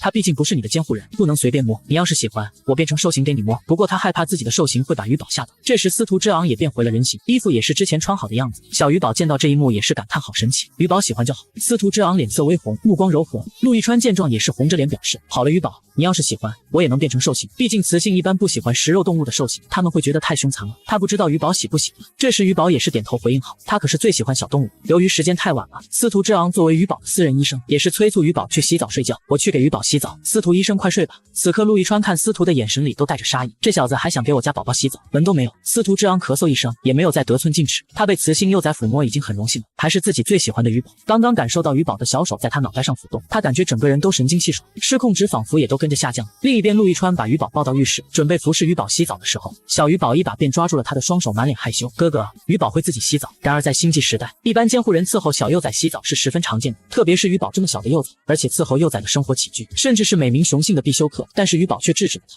让他出去。又想到刚刚鱼宝摸着司徒之昂的兽形笑得那么开心，对比了一下陆一川，心里顿时产生了强烈的落差感。一瞬间，他的脸顿时垮了下来。他一边试着水温，一边委屈巴巴地询问：鱼宝是对我有什么不满吗？是不是我哪里没有做好？鱼宝见状连忙摇头：没有呀，只是我不习惯别人帮我洗澡，因为他可是蓝星穿越而来的，男孩子帮他洗澡可太羞耻了。陆一川也是点了点头，那我帮你放好洗澡水。鱼宝闻言只能看着陆一川调好洗澡水，在处理完一切后，陆一川还不忘提醒洗好后裹上浴巾，我就在门外，你要是有什么事就喊我。最后叮嘱完便退了出去。见状，鱼宝长舒一口气，终于可以洗澡了。而由于泡在浴室太舒服，竟不知不觉中沉睡了过去。然而他不知道的是，自己这一睡就睡了3天，而且这一睡让陆一川内疚的仿佛老了100岁。鱼宝，鱼宝，陆一川就像一个忠诚的护卫守在浴室门口。但是随着泡澡时间越来越久，他开始慌了，呼唤鱼宝的名字，但回应他的只有 Q 宝的声音。因为鱼宝害羞，所以他关闭了 Q 宝的监察系统。一时间大家都没有发现他已经睡了过去。陆一川此时暗中说一声得罪了，便用尽全身力气推开房门，但却看到了令他差点心肝寸断的一幕。此时浴缸上只留着鱼宝的一只手，他整个人都沉了下去。见状，陆一川眼睛瞬间充血，冲过去把鱼宝从水里捞出来，拿出早就准备好的浴巾披在他身上，然后大声呼喊司徒之昂。一瞬间，司徒之昂的房间灯迅速被打开，他一边穿衣服一边走出了门。陆一川也抱着鱼宝赶忙叫他检查，鱼宝在浴缸溺水，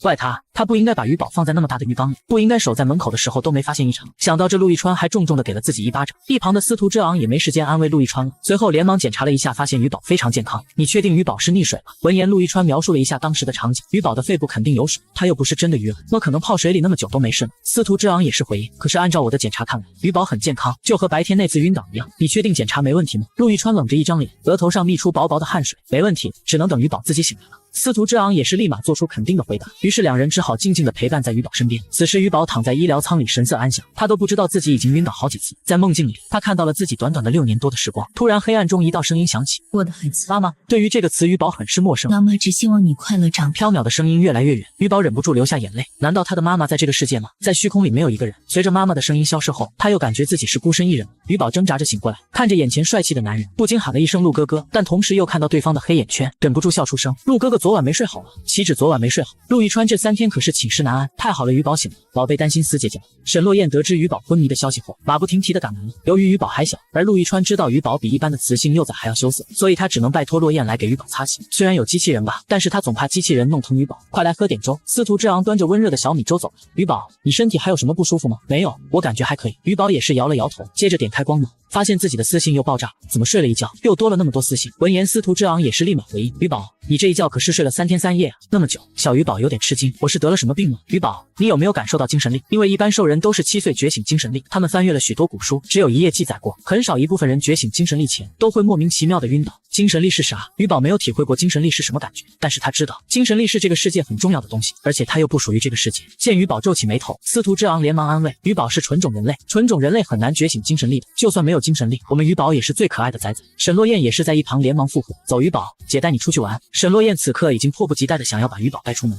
星际大佬宠爱的天使幼崽，在听到自己最爱的哥哥会在未来因情绪值失控发狂，竟毫不犹豫地加入科研机构，只为研究出最好的解答来拯救他心爱的哥哥。就在刚刚，沈落雁提出想要带鱼宝出去玩的想法，实际上是想要博得鱼宝欢心，抢一个监护人的名号。原本之前他还想着自己以前也是当过雌性幼崽的人，结果在和鱼宝分别后，他就时常会想起他。刚好在他准备睡觉之时，就接到了陆亦川的求助，随后便立即马不停蹄地赶了过来，并且他还将自己的行李一并搬了回来，因为他当幼崽时的别墅刚好也在这里。这时司徒之昂直接制止了他的建议，不行，让鱼宝再休息一会儿。小鱼宝闻言表示自己如今身体上有无限的力量，而且他也想和沈落雁多接触，于是对着司徒之昂撒娇：我都睡3天了，司徒哥哥，你们就让我出去玩玩吧。他知道几天后自己就要开学了，而在这个星际，幼崽们12岁之前都会集中在这里学习，不过雌性幼崽可以请专门的家教，不用和雄性幼崽过多接触。可鱼宝还是渴望伙伴们一起的时光，毕竟在前世蓝星的时候，他本就很期盼着上小学，那时他的养母还保证只要他表现过好，那么就会送他去上学。于是小小的他承包了家里各种家务，干得很卖力。可结果就在前一天，养母说压根没给他报名，并且还扬言家里哥哥姐姐需要读书要很多钱，我们家能给你一口吃的就不错了。鱼宝那时也表示自己的奶奶给他存了很多钱，可恶毒的养母却称那是给他们的。回想到这里，鱼宝无比认真地表示我要去上学。闻言众人都是有点惊讶，毕竟这个星际上几乎所有的雌性都很讨厌上学，就连沈落雁都不例外。不过好在雌性能选择自己的兴趣爱好进行学习。此时小鱼宝见2个哥哥点头，也是开心地笑着招手，跟着沈落雁就出门了。来到大街上，鱼宝对一切都感到新奇，由于前几天他很拘谨，都没好好看这个世界。随后沈落雁便带着鱼宝走进一家甜品店，这是星际最有名的甜品店。宝贝，想吃什么随便点。鱼宝看着菜单上各种5颜6色的甜品，都有点看花了，不知道该点什么好。于是沈落雁便点了一大堆甜品，将其一个个投喂给小鱼宝。可鱼宝在吃了第1口后，却皱起眉头，他发现这个蛋糕居然比蜂蜜还甜。沈落雁也在此时感慨摇头，水果做成的甜点，这是咱雌性才有资格吃的。鱼宝听后感觉有点不公平，为什么只能女孩子吃呢？这样多不公平呀！沈落雁有点惊讶，鱼宝，你还是第一个说这话的雌性。然后戳了戳他的脸颊解释，谁让雄性太多了，雌性太少了，物资有限的情况下就先向雌性倾斜了。闻言鱼宝也是伸手邀请，燕姐姐，改天我做给你吃吧。而鱼宝原本还秉持着不浪费食物的原则，想要把甜点吃完，但是吃了1口后发现实在是太甜腻了，他感觉兽人和人类之间的有些差异，接着皱起眉头思考好一会询问，燕姐姐，人类皇室那边也吃营养剂吗？也大差不差吧，他们能净化水源和食物，口感自然比我们这边要好。沈落雁说完有点担忧看向他，鱼宝，我们这边的食物不合你口味吗？可鱼宝还没有回答，就被一阵嘈杂声打断。见状，沈落雁连忙起身把鱼宝护在身后。难道是兽人失控了？这时蛋糕店老板也是赶忙出来道歉，哎呀，是一个雄性小子毛手毛脚，真是抱歉，我们再送一个草莓蛋糕给你们赔罪。鱼宝闻言连忙摇头，但后厨还是接着传来了谩骂的声音，你怎么搞的？洗个碗都不会，你被解雇了。下一秒，一个少年被狠狠地从后厨大门推出来，摔在地上。鱼宝顺着声音望过去，只觉得有几分眼熟。少年转过头对上了鱼宝的眼睛，但随后又立马低下头，满脸的自卑与窘迫。鱼宝见状有点心疼，随后拉了拉身旁沈落雁的袖子，燕姐姐，幼崽不是都住在幼崽保护基地吗？因为他见到少年的模样，就仿佛想起自己儿时的时光。此时沈落雁摸了摸鱼宝的脑袋，只有雌性幼崽和一些家里有势力的雄性幼崽才能住。鱼宝点了点头。此刻少年跪在地上，收拾着在掉落的物品。老板见鱼宝的视线被少年吸引，他咳嗽2声朝少年走去。顾怀生，我们家厨子脾气有点大，你别放在心上，我多付你1个月工钱，你学费应该是够了。接着顾怀生也是从地上爬起来，礼貌地对着老板感谢。少年也就10几岁的模样，他与鱼宝对视一眼，什么话也没说就往门外走去，慢慢地消失在众人视线里。鱼宝目送着少年离去，心里总有种说不出的感觉。他现在生活安逸，账户里的钱够他生活一辈子，这给了他一种世界上好像没有穷人了的错觉。今天这一趟出来，他才发现原来还有人吃不饱穿不暖，为了学费出来打工。随后鱼宝小心翼翼地向老板打探顾怀生的情况，老板叔叔，他家里很穷吗？老板也是立马解释回应，他呀是被人从垃圾星带过来的。这时一旁的沈落雁也是解释，垃圾星是一些犯罪分子的聚集地，那边没有秩序，实力为王，而且资源非常匮乏。鱼宝，你要是听到有人是从垃圾星来的，一定要多留个心眼。接着老板毕恭毕敬地表示，这小子失了记忆，在垃圾星以捡垃圾为生，开始有贵族雌性看中他，想做他的监护人，结果被他拒绝了。你说这有什么不好？说不定以后就不用担心会失控。说着说着，老板有点惋惜，燕姐姐，失控了真的变不回来了吗？因为鱼宝有看过科普，雄性失控后将变成野兽，会无差别攻击任何人。沈落雁看着满脸担忧的鱼宝，摸了摸他的头安慰，我们正在努力。接着挑了挑眉，怎么样鱼宝，以后要不要来我这儿当科研人员？与此同时的另外一边，陆亦川把家里所有有危险的地方都贴上了防撞海绵，他怕小鱼宝又再次昏倒。司徒之昂却忍不住笑出了声，陆玉川头也没抬。我现在才知道雌性幼崽是多么脆弱，特别是鱼宝，万一不小心晕倒了那怎么办？闻言，司徒之昂也是安慰，话是这么说啊，但是你也别太紧张，万一失控值升高了，我可就不回来你。接着放下电脑，开始帮陆玉川一起贴防撞海绵。此时陆玉川叹了口气，沈洛燕公爵不是正在研制控制失控值的药剂吗？说不定我能等到那个时候呢。毕竟和鱼宝签订监护人的契约时，他就从未想过自己。司徒之昂也是表示，好在鱼宝通情达理，我建议你过几年后还是找精神力强的成年雌性，好压制自己的失控值。搞完一切后，他还提醒陆玉川，我去工作了，可能几天都回不来。鱼宝这几天的饮食你多注意一些。转眼间，硕大的别墅只剩下了陆玉川一个，寂静把他包围的有些窒息。看了看表，还不知道鱼宝什么时候回来。此时，小机器人朝他走了过来，陆哥哥 Q 宝陪着你。由于 Q 宝这几天一直跟着鱼宝，所以说话的语气也和鱼宝很像。陆玉川见状扭头询问 Q 宝，你知道小笼包怎么做吗？ Q 宝检索了一下，已为您找到古书记载。陆玉川点开一看，感觉步骤十分麻烦，但是他还是耐着性子，因为自己的小鱼宝爱吃。接着按照古书食谱尝试做小笼包。 Q 宝也在一旁提示，好在功夫不负有心人，在他失败了 N 次之后，终于做出一个像模像样的小笼包来。恰好这时他突然收到了一则消息，点开一看，差点就要把手中好不容易成功的小笼包捏扁。只见沈洛燕搂着鱼宝，并且鱼宝的户口本上还填上了沈洛燕的名字。小陆弟弟，请多指教，以后我就是你大姐。沈洛燕开心的挑了挑眉，鱼宝我先带走了，我带他去我的工作地方看看。但陆玉川却着急了，医院都是病毒，你带鱼宝去医院干什么？沈洛燕也是立马做出回应，错，我带他去的是科研中心，因为鱼宝也想去。此刻陆玉川觉得肯定是对方把鱼宝哄走了，于是他决定直接打了个视频给沈洛燕，鱼宝呢？闻言沈洛燕打趣道，哟，小陆弟弟你脸上怎么白白的？陆哥哥，我在这里。小鱼宝也是举起双手，见此一幕，陆玉川有点生气了，声音更是提高了8度，你把鱼宝放失重装置里。闻言小鱼宝伸手解释，陆哥哥，是我自己想锻炼一下身体，卞姐姐说这个很安全的，因为她在里面感觉自己身体能飘起来，觉得很神奇，并且她不小心打了个喷嚏，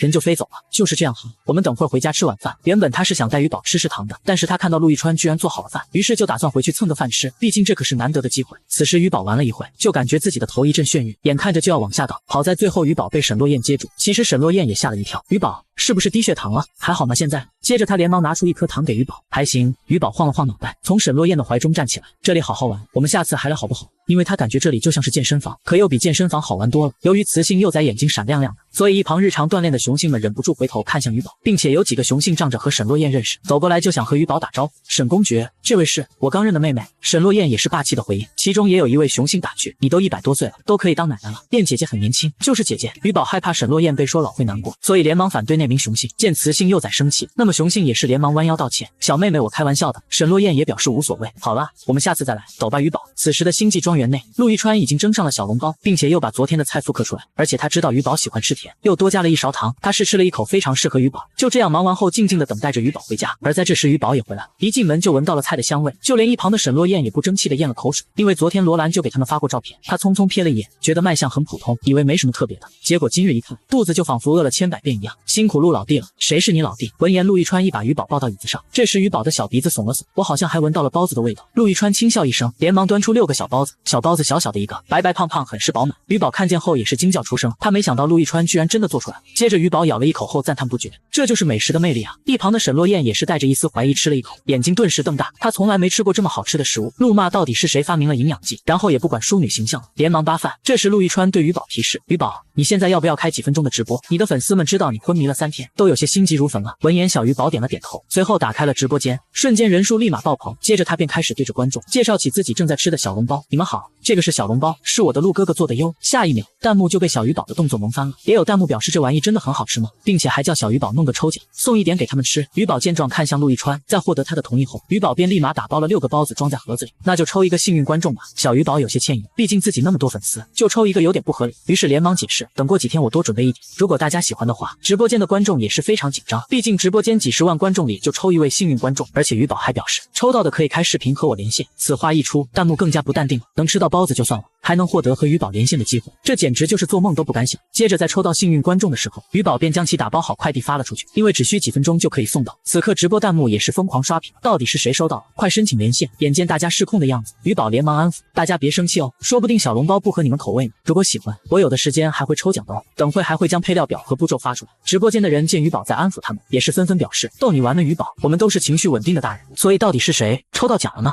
是寿氏最强的星际执政官，也是星际少将唯一的叔叔，更是人类女皇最爱的男人。如今却蹲守在天使宝宝直播间，只为抽取他独一无二做的美食，用来治愈自己多年的暴躁内心。就在众多网友猜测是谁抽到鱼宝礼物时，执政官看着自己手中包装精美的盒子，陷入了沉思。他自己都没想到，只是偶然看一下直播，就直接中奖了。鱼宝也在直播间表示，可能人家不愿意连麦哦，大家不要灰心，下次还有这种机会的。闻言，弹幕也只好作罢，并且不甘心地发出各种评论，真不知道谁被抽中了，真浪费。此时，一名小气的执政官正想伸出手指缓缓地点击连麦处，同时陆一川见许久没有人回应，于是立马声明，既然幸运观众不愿意露脸，那今天的直播就到这里了。然后见鱼宝点头，索性也将直播关闭，丝毫不顾万千网友的抗议。而此时执政官原本已经做好心理准备，想要申请连麦，没想到刚点击下去，屏幕上却显示直播已关闭。见此一幕，他有一点失落，但是想想之前和陆一川说的一些话，觉得还是不见面为好。这时一位穿着严肃军装的男子走了过来报道，阁下，人类皇室的女王邀请您共赴晚宴。闻言，执政官连忙将鱼宝直播间抽到的小笼包藏在衣袍下面，然后立马回绝表示，今晚我要开会，不见。执政官阁下，突然门外一个黑发金眼的男人自顾自地走了进来，他的眉宇间带着一丝高傲，您已经拒绝我们女王3回了，3回诸葛亮都出山了，为什么您还是请不动呢？虽说兽人战斗力强悍，但是他们人类女性可是有着净化水源的能力，如果没有他们，兽人联邦不可能喝上干净的水源。再加上他最近颇受女王宠爱，所以难免有些不知好歹。见状，执政官神色淡淡，我的晚饭已经到了，所以恕我不能赴约。可男人却还是不死心，你们兽人哪有什么好吃的食物？女王可是特定命5星级厨师做了20道美食。执政官听着也有些烦了，直接大手一挥，命令士兵将男人请出去。随后男人回到女王身边后，添油加醋的把今天执政官的行为说了一遍，然后小鸟依人般的缩在女王的怀里。女王，您是不知道执政官阁下的态度要多恶劣有多恶劣，因为他害怕受到女王责罚，所以提前一步把错都推在执政官身上。此时女王神色慵懒，伸手放在男人的头上轻轻抚摸，一头秀发自然垂下。最近她对小白花类型的男人很有兴趣，所以对他多加宠幸，而男人也很卖力地展示自己的优点。如果能趁受宠的这段时间怀上自己的孩子，那么他就能改写自己的命运。接着贴在女王身边暗示，女王，我已经植入了子宫。然而女王却没有施舍给他一个眼神，自顾自地打开个人终端，随后一个巴掌甩在男人的脸上。男人也是委屈地流着眼泪看着女王，女王陛下是遇到什么难事了吗？没关系的，阿古愿意和女王陛下分忧。闻言女王冷笑一声，你在兽人联邦不是很厉害吗？因为就在刚才他收到了匿名发来的信息，点开一看才发现是阿古在执政官面前高傲的样子。你是想引起两国争端吗？女王陛下的眼神就像刀片，直接就吓得阿古变成了筛子，随后趴在地面恳求原谅。阿古只是不想看到女王陛下一次次受伤，请女王陛下原谅我。可女王并没有选择原谅他，直接一脚将他踹倒在地。他本以为阿古还算老实可爱，所以派去请执政官阁下，结果直接将执政官惹得非常不开心。正当他想让人把阿古拖出去斩了的时候，突然收到了一个神秘包裹，随后将其打开，就见执政官棱角分明的脸庞就出现在他面前。尊敬的女王陛下，恕我今晚不能赴约，这条项链算是我的赔罪礼，希望女王陛下原谅。女王见状，脸上也是露出一抹微笑，然后拿起项链朝自己的脖子比划了一下。与此同时的执政官这边，他收到了鱼宝准备的小笼包后，就来到了自己的房间，接着打开快递，鱼宝的小脸就浮现在他面前。你好呀，幸运观众，希望你能喜欢。随后说完这段话后，影像就在他面前消失。见状，执政官咳嗽2声，感觉到小鱼宝还真可爱呢，难怪自己那个冷冰冰的侄子都被融化。此时小笼包还散发着热气，执政官优雅的拿起一个放到嘴里，软绵绵的口感配上浓郁的芝士，一口就直接吞下肚。他还有些意犹未尽，待他反应过来的时候，6个小笼包便全部进入到他的肚子。随后清洗完双手开始撕口，得趁饭点的时候去见一见小鱼宝，毕竟他感觉这是他吃过最好吃的食物。此时小鱼宝的别墅庄园内，陆一川见鱼宝吃好饭，便想着带他去外面消化一下，而沈落雁也得回到自己的实验室，因为他今天陪了小鱼宝一整天，有点挂念他的实验进度，然后便骑上自己的飞行器跟小鱼宝告别。哎，当小孩子真好，鱼宝我先去工作了。但其实雌性完全不用工作，论他们的地位，且不说每月的雌性补贴就花不完了，更何况雌雄比例悬殊，每一位雌性后面都眼巴巴的跟着一大堆雄性，而且联邦的人会先把这个雌性家里的雄性都调查一番，如果存在虐待情况，就直接送监狱。假如是雄性没用，那就直接休掉没用的雄性，让雌性重新挑选几个能干的雄性。可以说雌性在兽人联邦就是一朵温室里的花，但是这些沈落雁子嗤之以鼻，雌性就一定要被圈养起来吗？他很要强的好不好？他也要走出自己的一片天，而不是躲在雄性的保护下。此时正在散步的鱼宝一边蹦跶的念叨，饭后走一走，活到99。陆一川却有点疑惑，为什么才活到99？鱼宝闻言也意识到自己说错了，立马改口是活到990，然后又询问陆一川现在的失控值是多少。面对鱼宝的突然发问，陆一川有点慌张，害怕鱼宝是不想让自己当监护人，但面对鱼宝的询问他不敢撒谎，随后坦荡表示28，而28对于如今只有20多岁的陆一川来说，已经是这个年纪相对很高的一批人。如果我没有精神力，是不是就不能安抚哥哥？鱼宝有些苦恼地说道。但下一秒陆一川的脸却突然红了起来，就连说话都有点结巴。鱼宝，你想安抚我？闻言鱼宝也是认真的点了点头，但陆一川连连摇头。鱼宝，我发誓我对你没有非分之想。他猜测可能是鱼宝还不知道让失控值下降的条件是什么，不过还是有些感动。鱼宝，这不是你现在要操心了，你现在只要开开心心长大就行了，以后鱼宝你一定会被很多优秀的雄性喜欢。说到这里，陆一川的心梗了一下，想到一堆年轻的雄性跟在鱼宝屁股后面，他就忍不住想把他们暴打一顿。一瞬间，陆一川的思绪就飘到了外太空，不过还是微笑的摸了摸鱼宝的黑发。不用着急哦，鱼宝，我们还有400、500岁的时光，你现在就是要好好享受，知道自己想干什么，哥哥永远都会全力支持你。恰好这时，散步途中的金念姿突然喊了一下鱼宝，闻言鱼宝也是立马转头，你有什么事情吗？而陆一川见这个对鱼宝有些危险的雌性幼崽，也是将鱼宝连忙抱起，接着语气冷淡的喊了对方，金小姐，你有什么事情吗？闻言金念姿忍不住往陆一川脸上看去，她知道自己和陆一川是不可能，她是个识时务的雌性，明白了自己之前的行为太过任性之后，对陆一川也是死心了。再加上妈妈说，连沈落雁公爵都成为了鱼宝的监护人，她知道自己不能再把鱼宝当成自己的敌人。随后对着鱼宝伸手表示，我不会抢你的监护人，你吃晚饭的时候我也看了你的直播。她是不会承认自己在看对方直播的时候差点口水流出来，那个白面味的吃屎，能给我尝一个不？金念姿语气有些尴尬，今天她没带监护人，是自己一个人偷偷跑出来，毕竟要是被监护人看到她这副样子，那还得了。鱼宝闻言也有点不好意思，真可惜没有了，还有一份寄给司徒哥哥。见此好不容易鼓起勇气的金念姿顿时觉得有些羞愧，眼睛微红的询问，一点都没了吗？其实我也不是很想吃，是家里的监护人想要尝尝，我为了他们才想着来问问你。然后又一副傲娇的表情，其实我一点都不想吃了，毕竟我可是金家大小姐，家里什么吃的没有，我只是觉得你那个小玩意儿有点新奇。金念姿装成一副无所谓的样子，鱼宝也看出此时的金念姿好像要碎掉了，于是好心打断她，小笼包是没有了，但是我们晚上的菜没吃完，你要是不介意的话。在听到剩菜剩饭，金念姿脸色也是瞬间变化。什么？你让本小姐吃你的剩菜？小鱼宝闻言也是连忙摆了摆小手，没有，我没有这个意思。确实，让一个大小姐吃我的剩菜，人家肯定不开心。可话还没有说完，金念姿便叉腰的表示，也不是不行吧，既然你都这么邀请我，我就勉为其难的跟你去吧。于是金念姿就跟着鱼宝把晚上剩余的饭菜都解决完了，然后瘫在椅子上打了个饱嗝。鱼宝，都怪你，要是我以后饿死了，一定是因为你。鱼宝闻言表示自己可不背这口大锅，既然你吃完了，就回去吧，我等下要洗澡睡觉了。金念姿看了看时间，也确实该走了。随后走之前还跟鱼宝提醒，虽然陆一川是我的梦中情人，但是我要和你说一句，不要对雄性太好，要不然他们就要爬到你头上了，该罚就得罚。鱼宝听见后却有点生气，呸，给你吃饭了你还说我的哥哥，然后直接将金念姿推出房门。金念姿倒也没介意，摆了摆手后就走开了，把烂摊子留给鱼宝。一旁的陆一川也有点内疚，鱼宝，金小姐说的对，是我没照看好你，你还是罚我吧。陆一川低下头，你不愿意罚我，那就提个要求，只要我能做到的就一定做到。鱼宝也是询问，什么要求都可以吗？随后见陆一川点头，也是坏笑的说道，那就罚你明天早起给我准备便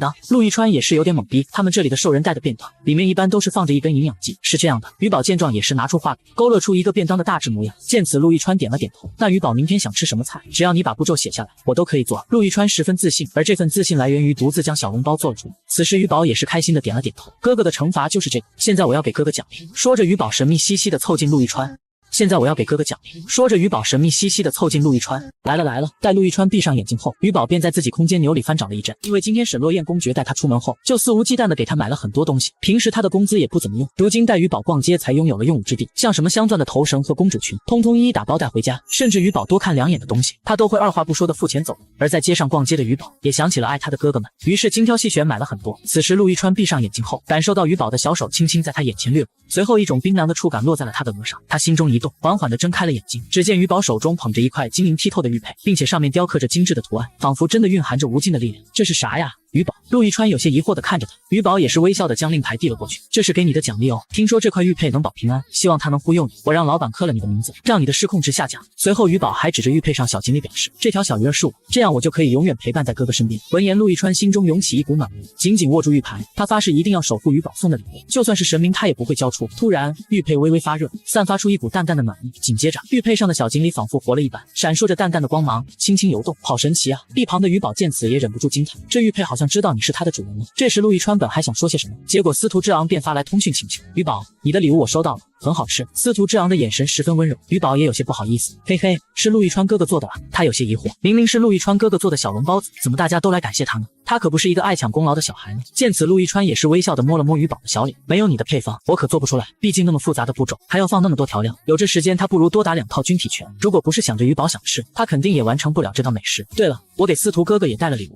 鱼宝说着便在他的空间牛里翻找着，可陆一川却有点不开心，原本还以为自己是鱼宝的唯一呢，不过想了想，雄性可不能为这种事情吃醋，鱼宝已经对他很好了，于是他只好使劲摇头，把这些不好的想法摇出脑袋。这时鱼宝也拿出了自己准备要送的礼物，司徒哥哥老是要出差，就给你带了这个头枕，是小羊款式的哦，是不是很可爱？小鱼宝期待的眼神看着司徒之昂，等会我给你寄过去哦。司徒之昂闻言也是微笑的回应，很可爱，只要是鱼宝送的，我都喜欢呢。等寒暄一阵后，司徒便开始询问鱼宝今天的饮食和身体情况，在得知一切很稳定，也是放心了下来。鱼宝，你明天要上学了，我挑选了一些文具，你看到了吗？这时陆亦川暗叫一声不好，他知道上学的学校是会发文具的，加上自己的空闲时间都在下厨，所以一时之间没有给鱼宝买文具，如今只能眼巴巴地看着鱼宝把司徒之昂准备的小书包背在身上开心转圈。司徒哥哥鱼宝很喜欢，虽然他有空间你，但是背书包是鱼宝十分渴望的一件事，他觉得上学就是要背着书包去才有仪式感。同时陆亦川的个人人终端上显示着他有一个包裹在门口，随后他打开一看，是一整套的学习用具和一套精致的学生服。接着陆亦川打开消息，便看到了执政官的留言，快递收到了吧，就以你的名义给鱼宝。陆亦川见此却拒绝，不用，我自己会送。随后他便将这件学士服递给鱼宝，鱼宝有些疑惑，这是陆哥哥送我的礼物吗？见此陆亦川迅速解释，不是，是我的叔叔，你可以称呼他为执政官阁下，或者也可以叫他叔叔。鱼宝也是微笑的点了点头，那以后就叫叔叔吧。这时司徒之昂送完礼物后，也是对着鱼宝告别，那鱼宝记得早点休息哦，我给你调制了安神的香薰，你可以放在床边。说完他便关闭了视频通话。此时在某处星球的医务室内，司徒之昂看着面前摆放着的一个小小的包子，眼神有些暗淡，他也想光明正大的陪在鱼宝身边，而不是以营养师的身份。这时他身旁一名雄性走过来询问，你真的要去垃圾星？以你的能力去那里都得被扒皮抽筋，死不了，如果我快死了，你记得来救我。此时司徒之昂眼神坚韧不拔，对了，如果鱼宝有寄来什么东西，你不要偷看了，就放着等我回来。随后说完他便出发前往垃圾星球。此时鱼宝看着自己收到的礼物，司徒之昂送的是可爱类型的文具和白粉配色的双肩包，而执政官送的是简约配色的文具和一个米黄色的书包，还有一套蓝白配色的水手服。鱼宝看着衣服有些疑惑，执政官阁下知道我的尺码吗？陆亦川闻言也是叫鱼宝试试看，但不得不承认他叔叔比他想的周到。不过仔细思考，之前他还对自己成为了人类幼崽的监护人颇有预警，如今却突然送起礼物，他有些怀疑自己叔叔是不是也想当鱼宝的监护人。想到这里，陆亦川也赶紧上网买了一套粉白配色的水手服，快递也是十分迅速，几分钟后就送到了。接着在鱼宝穿着小裙子出来的那一刻，陆亦川就直接把自己买的裙子往他的怀里一塞，然后一脸期盼的眼神，鱼宝试试看这件是不是很配你的书包。其实他是有私心的，他希望鱼宝能穿着自己的裙子去学校。此时鱼宝对比了一下两条裙子的款式，发现确实是很配他的书包，然后对着陆亦川询问，这条裙子也是执政官阁下送的？见此陆亦川也是开心的回应，不是，这是我送的。由于今天收到的礼物太多，鱼宝都有些看不过来，直到洗完澡，鱼宝都没有冷静下来。他不知道星际时代的学校教些什么东西，但不管是教什么，他都会好好学习，因为他在前世就十分渴望上学，所以自然不会傲慢的对待学习。随后他打开自己的光芒，发现有类似微博的软件下面有很多人给他留言，他想了想，发了第一条动态，鱼宝明天要去上学了，好开心。只是短短的几个字，居然一下子就上了热搜，评论更是蜂拥而至连，并且沈洛燕也在鱼宝的动态下面回复，这是我妹妹哦。苏千星也是回应，好家伙，什么时候的事？就连罗兰公爵也懵逼了，我靠，一觉睡醒家被偷了。这时五区的公爵钱多多则评论，鱼宝，上次见面我都没和你说上话，我是五区负责经济建设的钱多多，并且他附带发了自己的一张自拍，在一群棱角分明的男人中，他是最有辨识度的，一张长了娃娃脸的男人，笑起来就像是一个小太阳。鱼宝看一眼便对他有了好感，钱多多哥哥你好，我是鱼宝。一阵寒暄过后，鱼宝便开始忙碌起学校的事情，些许是昏迷时间太长，时针已经快指到10点了，鱼宝却没有一点睡意。这时陆亦川便捧着一本故事书出现了，鱼宝，我给你讲睡前故事吧。与此同时的金念兹的庄园内，金念兹有些想不明白，为什么鱼宝要去上学，明明可以在家里请家教，想什么时候学就什么时候学不好吗？而身旁的许琪按着金念兹按的小腿，毕恭毕敬的回应，可能是鱼宝觉得新奇吧，然后微笑的询问，滋滋也想去上学吗？不知道是不是他的错觉，他感觉金念兹出门一趟回来后，感觉脾气都变好了一点，才不去呢，我每天早上怎么可能爬得起来？金念兹翻了个白眼，思考着鱼宝学校什么时候放学，到时候就去他学校门口堵他，让他带自己回家吃饭。时间很快来到开学这天，天刚蒙蒙亮，鱼宝睁开了眼睛 ，Q 宝也从睡眠状态醒来，然后提醒鱼宝，小主人，我们今天上学的时间是9点半呢，那么晚啊？闻言鱼宝有些惊讶，对的，雌性上课的时间会晚一点，因为9点半之前是雄性幼崽的体能训练，雌性不用参加呢。Q 宝也是迅速解释，然后劝着鱼宝睡个回笼觉就好。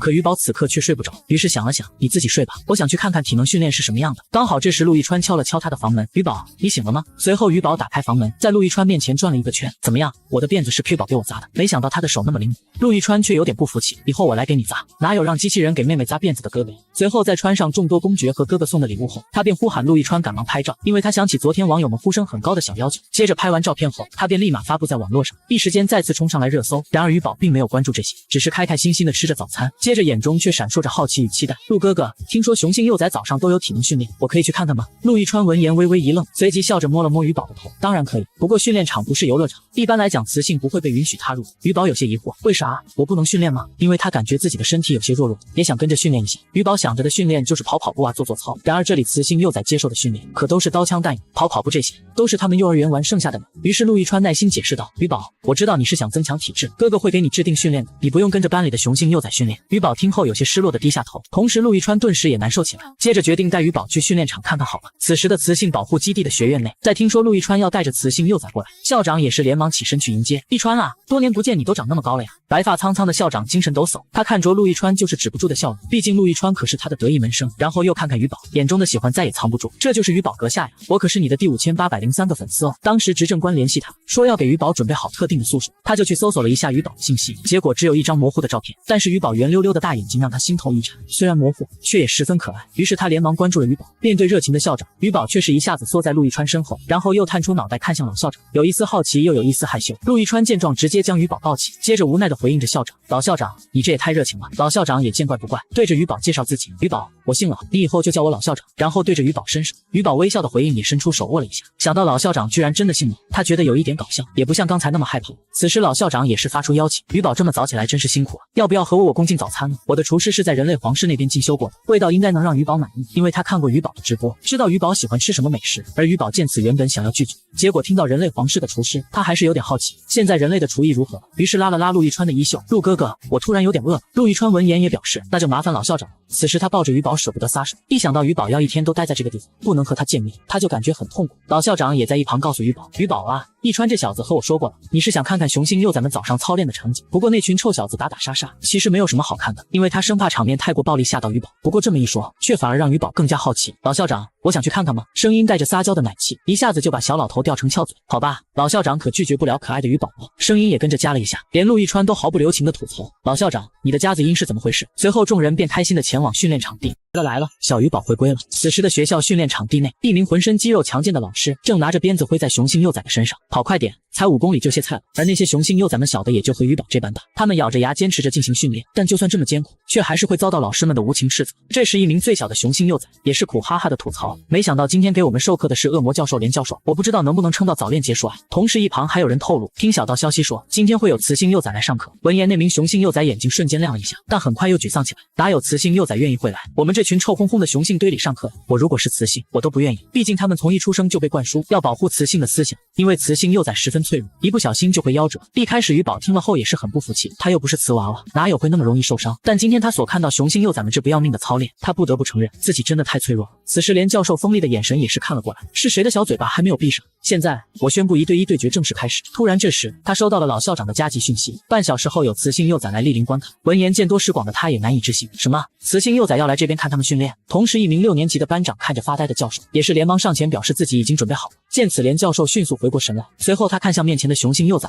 一个个几乎都挂了彩，看起来有些恐怖。结合校长所说，他思考着如今众人现在面孔恐怕会吓到雌性幼崽，于是他便伸手大声怒喊：“都给我去医疗舱治疗，然后去收拾洗漱换衣服，10分钟后来这里集合。”听此的雄性幼崽们本来还有一丝疑惑，但是听到只有10分钟的时间，他们也顾不上疑惑了，一个个都撒开脚丫子跑。此时连教授看着一群换洗完毕的雄性幼崽，这才满意的点了点头。而后6年级的班长也是大胆的上前询问：“报告连教授，请问我们现在可以开始对战了吗？”闻言连教授看了看时间，估摸着还有多久雌性幼崽会到，思考了一下决定更改一下授课内容。对战前我们先来学习新的拳法。于是乎一群雄性幼崽开始打起了太极，突然从打打杀杀变成了修身养性，也令众人都是一头雾水。他们还以为连教授今天是吃错药，要说别的教授带他们打太极倒有可能，但是连教授不把他们虐哭都不好意思说自己上了这节课。然而这里发生的一切，陆亦川和于宝并不知情。此时在学校的早餐厅内，老校长献宝似的把一块乳白色的糕点送到于宝嘴边：“怎么样，尝尝这块糕点，据说是女王都爱吃的。”但却被陆亦川截胡：“我来喂吧，不劳烦老校长了。”见此老校长顿时怒火中烧，接着狠狠地瞪了陆亦川一眼：“这怎么是劳烦呢？我想喂不行吗？”就在两人争执来争执去的功夫，于宝早就把糕点塞在嘴里了，虽然卖相不错，但是味道还是差了点。突然于宝咀嚼着的小嘴停住，感受到嘴中一顿苦涩，他的小脸就一阵泛蓝。同时老校长也注意到了这一幕，开始担心地询问于宝：“怎么了？不合口味吗？”于宝看着眼前老校长担忧的眼神，于宝也不想辜负他的好意，于是便艰难地把嘴里的糕点咽了下去，故作开心地表示特别好吃。这时陆亦川自然是看出了于宝的强颜欢笑，他有些心疼，不过又觉得十分可爱，便忍不住地轻笑一声。而这边老校长却没有看出什么，他把糕点装进盒子，都想全部塞给于宝，好吃就好，老爷爷全都给你吃。闻言的于宝顿时惊恐摇头：“不，这个还是有点不合我的口味。”见此老校长也是明白了，于宝，所以你说好吃是在撒谎骗爷爷吗？他说话的时候都带着一丝颤音。其实于宝并不想做一个撒谎的孩子，但他也不想让校长爷爷难过，于是便编出这么一个善意的谎言。但此刻于宝知道，这样的谎言弄得校长爷爷有点不开心了。于宝，你怎么那么为我着想？说着，老校长拿出一条手帕，擦了擦眼睛上的泪水。你这孩子，为了不让老校长难过，不惜撒谎来让老校长开心。此时老校长感动得不停流泪。见此一幕，于宝一下子就变得手忙脚乱了，连忙伸出小手安慰校长爷爷别哭了，于宝请你到家里吃饭，你喜欢吃小笼包吗？于宝和陆哥哥做给你吃啊。闻言，老校长一下就精神支棱起来。真的吗？我真的能去于宝家里做客，能吃于宝做的小笼包吗？他作为于宝的第5308个粉丝，自然是看过于宝的直播，那香味是他从来没有闻到过的。没想到此刻自己一难过，于宝就邀请他去家里吃饭，这孩子他可实在太喜欢了。对此的于宝连连点头，同时身旁的陆亦川却撇了撇嘴，就知道骗小孩。在酒足饭饱之后，他们便来到了雄性幼崽的训练场。此时当陆亦川看到里面的场景，顿时整个人都懵逼了，他头痛扶额，怪他应该想到老校长会通知教授，让教授在雌性幼崽面前演戏。而这时训练场地里面的一幕则是心计狠辣的恶魔教授竟身穿练功服，满脸慈祥的对着一群雄性幼崽，对，就是这样，很好，这个动作你做的不对，看老师给你示范一遍。同时下面的幼崽们还不知道教授葫芦里在卖什么药，都以为是在考验他们的能力。就在他们一边打太极一边在心里想的时候，一个雌性幼崽的出现，他们这才反应过来，哇，这是在打太极吗？此时于宝看到下面的太极拳十分亲切，甚至迫不及待的想要加入训练。而老教授看向面前一群干净整洁的雄性幼崽，也是满意的点点头，是的，于宝，我们平时都会这样修身养性。闻言，于宝也是兴奋的举手，真好，我也要加入。说完便把书包往陆亦川怀里一丢。见此的陆亦川本想抓住小于宝，但伸手只发现手里多出一个书包。这下你满意了？他一脸气愤看向老校长，你这个只会表演的校长，我永远不会原谅你。毕竟如果果真让于宝加入，先不说早起的问题，老师和雄性幼崽们也不可能天天都陪于宝演戏，就算真的配合的话，那肯定也会耽误众人的训练速度。这时他身旁的老校长也傻眼，不是真有喜欢早起训练的雌性幼崽吗？因为他知道幼时的沈落雁都喜欢睡懒觉，所以认为雌性幼崽应该都不喜欢早起训练。此时冲进训练场地的小于宝见里面有很多雄性幼崽后，开始打起了退堂，真的没有一个女孩子。于宝有些失落，而站在训练场地的连教授见于宝跌跌撞撞的跑进来，心顿时被于宝萌化了。这么可爱的雌性幼崽连跑步都好可爱。于是这个身高2米的壮汉努力扯着自己的嘴角，给了于宝一个瘆人的微笑。见此的于宝有些害怕，他发誓他绝对不是一个以貌取人的小孩，但此时此刻他还是有那么一点想哭的冲动。这老师确定是教太极的吗？同时场地内所有的雄性幼崽都在偷偷注视着于宝，并且心里还在不断庆幸，还好换了一身干净的衣服，要不然把小雌性吓跑了怎么办？此时陆亦川快步上前，随后来到小于宝面前，告诉他，于宝，是平常他们训练的内容不是这个。他思索再三，决定告诉于宝真相。接着他扭头看向老校长，示意坏人你来当。对此老校长也是硬着头皮，没错，今天练太极是个特例，之前都是真人对战，偶尔还要练习枪法和刀法，甚至操作战斗机都是日常训练的必备要求。而小于宝在听到飞机后，整个人顿时都兴奋起来，哇，战斗机太酷了，他都有些迫不及待的想看看战斗机是什么样子的。闻言老校长也是上前摸了摸于宝小脑袋，告诫于宝，刀枪可不长眼，你要是受伤了，我们这群人可都要被带走调查。听后于宝也是肉眼可见的失落了下来。好吧，是于宝打扰你们了。小于宝失落的一幕也让在场的所有人心揪了起来。陆亦川知道于宝是太孤独了，他想和同龄人一起上学，一起训练，于是他再次找到老校长商量了一下，打算专门给于宝开辟一个小操场，然后单独拎出来一个老师带于宝锻炼。原本他是想自己上任的，但他毕竟是星际上的少将，不能无时无刻的陪在于宝身边。而在现场的老师听到这个消息后，几乎都是同时举手，纷纷都想要给于宝当老师。连老师也看到了群里的消息，只不过他一脸黯淡，因为他生来就不是一个和善的面目，以前还被雌性当成了贼，要报警抓他，并且幼崽们只要看到他这张脸都会被吓哭，所以他很识趣的没有报名。这时老校长也是把选择权交给了于宝，于宝，你今天先选一个喜欢的老师吧。闻言于宝看着屏幕上的老师们的遗存者，犹豫着点开几个后，看向了连老师。对此的连老师虎躯一震，当听到小于宝选择他的时候，他整个人都兴奋的要飞起，不过他还是微笑的看向于宝，你确定要我来教你吗？此时老校长看连老师这个没出息的样，也是温馨提醒，只是今天是你教，每天我会安排不同老师教于宝的。对此连老师连连点头，眼中隐隐有泪光在闪动。于是于宝就这样被安排每天早起1个小时来训练场做体能训练。由于怕雄性幼崽那边太过暴力伤害到于宝，他们还在于宝的专属训练场上加了一个防护罩。搞完这一切后，老校长便对陆亦川下达了逐客令，一川小子，把于宝的书包给我吧，我们这儿不允许家长陪同。这时陆亦川也回过神来，接着牢牢抱紧书包表示，我先看看你们是怎么训练的。见此老校长眉头一蹙，怎么你不相信我就算了，你不能不相信连老师，毕竟连老师也是陆亦川小时候的体能老师，可就是因为这样，陆亦川才害怕的好不好？行了，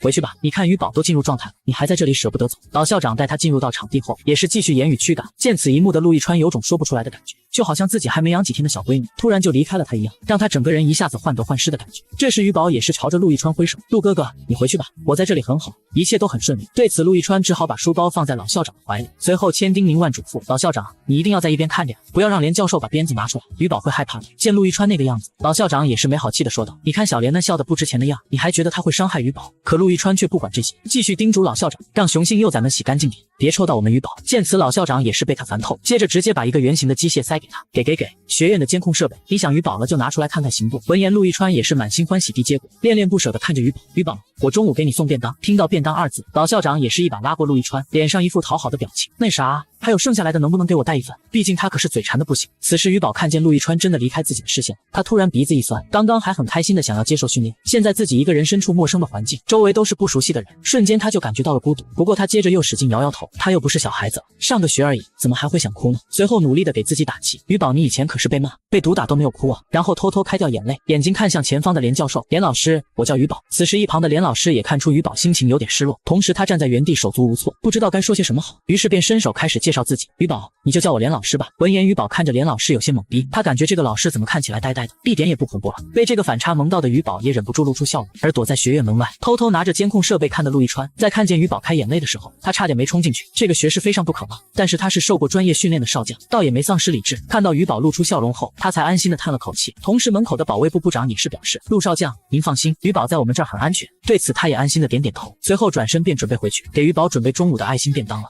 星际学院里最严厉的冷酷教练，竟在一个3岁宝宝面前露出幸福的微笑，这一场景也让在场的所有小幼崽震惊，纷纷好奇这真的是我们的恶魔教授吗？我的天啊，恶魔教授居然会笑，他不是面瘫吗？此时老校长看到他们在那讨论，也是露出一副严肃的表情，看什么看？今天的训练太轻松了是不是？由于连教授需要带于宝去训练，所以今天由老校长来安排这些雄性幼崽们。此刻他们一个个背上都背着重大100斤的石头，开始徒步登山，同时于宝则是跟着连教授在一边学习太极拳，两边的训练也是相差千里。这时雄性幼崽们开始操控战斗机进行实战模拟，训练场的炮火声不断，也吸引了另一处正在训练的小于宝。当他看见其战斗机后，两眼瞬间放光，想要迫不及待的进去驾驶。一旁的连教授也发现了于宝的脸上表情，于是上前温柔的询问道，于宝，你是不是想去看看？闻言于宝迅速点了点头，我还是第一次看到战斗机呢，毕竟前世他在蓝星也没有看过这么炫酷的武器。见此连教授也是带着小于宝往雄性幼崽训练场地那边走，不过由于连教授的腿实在太长，导致小于宝2只小腿跑起来都有点跟不上，而2个训练场之间是有一定距离的，所以连教授现在还没有注意到于宝跟不上他的步伐，但是他也没有停下脚步，甚至反而还又加快了几分，直到于宝气喘吁吁的停下叫他名字的时候，他才终于停下脚步，接着朝于宝的方向走来。于宝，我们大概跑了1公里，你真厉害呢。此时连教授连忙夸赞小于宝的体力强大，随后还取出纯净水递到于宝嘴边。闻言于宝这才明白过来，原来连教授是想要锻炼他的体能，不过没有事先告知他。于宝还是有些不满的嘟了嘟嘴，而连教授还怕于宝发脾气，准备好了承受于宝的巴掌。他甚至还想自己皮糙肉厚的，于宝的手打自己肯定会被打疼吧，结果只看到于宝嘟嘴，反而让他有些疑惑，确实好累，于宝的身体是不是太弱了？这时小于宝有些担心了，这里是兽人的世界，人类之躯怎么能和兽人相比呢？此时连教授看着如此娇憨的雌性幼崽，心里深处的柔软也是软得一塌糊涂。他拿出干净的湿巾，轻轻擦拭着于宝额头上的汗渍，一边擦拭一边还温柔地安慰于宝，怎么会呢？雌性幼崽天生体质弱，于宝跑了1公里已经很厉害。连老师的温柔也是惊呆了一边正在休息的雄性幼崽们，他们纷纷表示这不可能，这肯定不是我们那严肃的恶魔教授。从此连教授也多出了一个外号铁汉柔情。与此同时的雄性幼崽休息室内，陈宝宝身穿破碎衣服呼喊在场幼崽，一级警报一级警报，雌性幼崽要向我们这边过来了。闻言正在休息的雄性幼崽们连忙换上一套完整的衣服，静静地等待着小于宝的到来。与此同时于宝这边，我的身体真的有那么厉害吗？连教授也是连连点头，对啊，今天于宝超负荷完成任务。接着他站起身来，领着于宝往雄性幼崽训练场地走。他一边走一边看着于宝，发现于宝才到自己膝盖的部位。这时于宝突然伸出小手恳求，连老师可以牵着我吗？我有些累了走不动了呢。闻言连老师非常愿意，不过他发现自己牵着于宝的话就只能佝偻着走路了。小于宝眼见自己给老师带来了麻烦，连忙红着脸表示不要了。见此连教授也是蹲下身子，老师抱你走可以吗？说完他还闻了闻身上有没有臭味，生怕自己身上有什么奇怪的味道，但还好他早上去洗了个澡，要不然一身汗臭味，这可让于宝怎么受得了。此时于宝也是抬眸，真的可以吗？对此连老师连连点头。而远在家中的陆一川看见这一幕，后槽牙都要咬碎了。于宝啊，这可是雄性，成年雄性，你不能那么信任他呀，怪我没好好跟于宝讲两性之间的事。不过他知道连老师的为人，在看到视频中的于宝情绪恢复正常后，他也索性直接关掉监控视频，开始着手翻阅着于宝给的便当食谱。不得不说于宝是有点绘画天赋在身上的，他没事的时候就跟 Q 宝一起画着玩，不知不觉也画出来了一本小菜谱，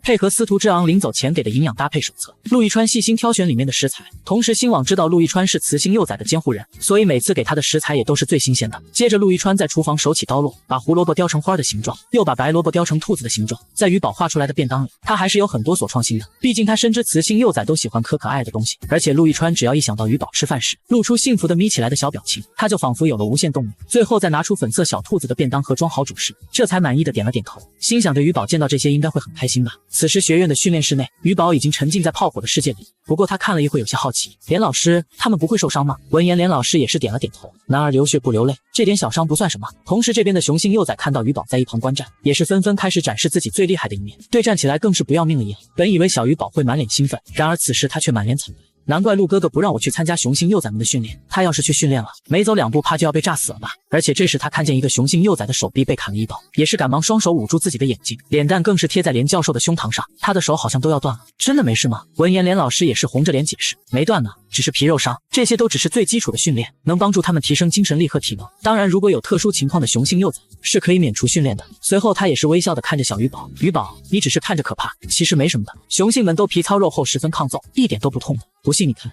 说完连教授也是隔着玻璃大喊一声，你们痛不痛啊？对此的雄性幼崽们连忙站立回答，不痛不痛痛，一点都不痛。听到他们的回答，连教授也是很满意的转过头，你看老师没骗你吧，而且体能训练也是为了让他们能更好的保护雌性。闻言小鱼宝听得有点入神，他从未想过雄性幼崽们要经历如此严苛的训练，他还以为就和地球上的军训那样。接着他抬起脑袋，眼神里闪烁着坚定的目光，连老师你看我能变强吗？见此连教授也是微微一愣，随即温柔的用粗大的手掌摸了摸鱼宝的小脑袋，当然了，记住鱼宝你可是最强的。此时训练也是结束了，狼狈的雄性幼崽们通通去治疗休息。这时老校长看到连老师抱着鱼宝，也不由得冷哼一声，没想到你居然会被雌性幼崽喜欢。而连教授没有听出老校长的言外之意，只是憨厚的摸了摸自己的脑袋，我也没想到呢，谁让鱼宝不是一个以貌取人的幼崽。经过1节课的相处，他知道了连老师的凶猛的外表下其实是有一颗柔软的内心。此时在训练结束后，鱼宝也是前往了雌性幼崽专用的洗浴室去换衣服，而无人光顾的雌性幼崽洗浴室今天也是终于迎来了他的第一个使用者。同时1年级的教室内，所有雄性幼崽都做得非常笔直，等待着全校唯一一位雌性幼崽的到来。原本还身为1年级的他们，天天被高年级学长称作小豆丁而烦恼，如今这泼天的富贵只有他们1年级才有，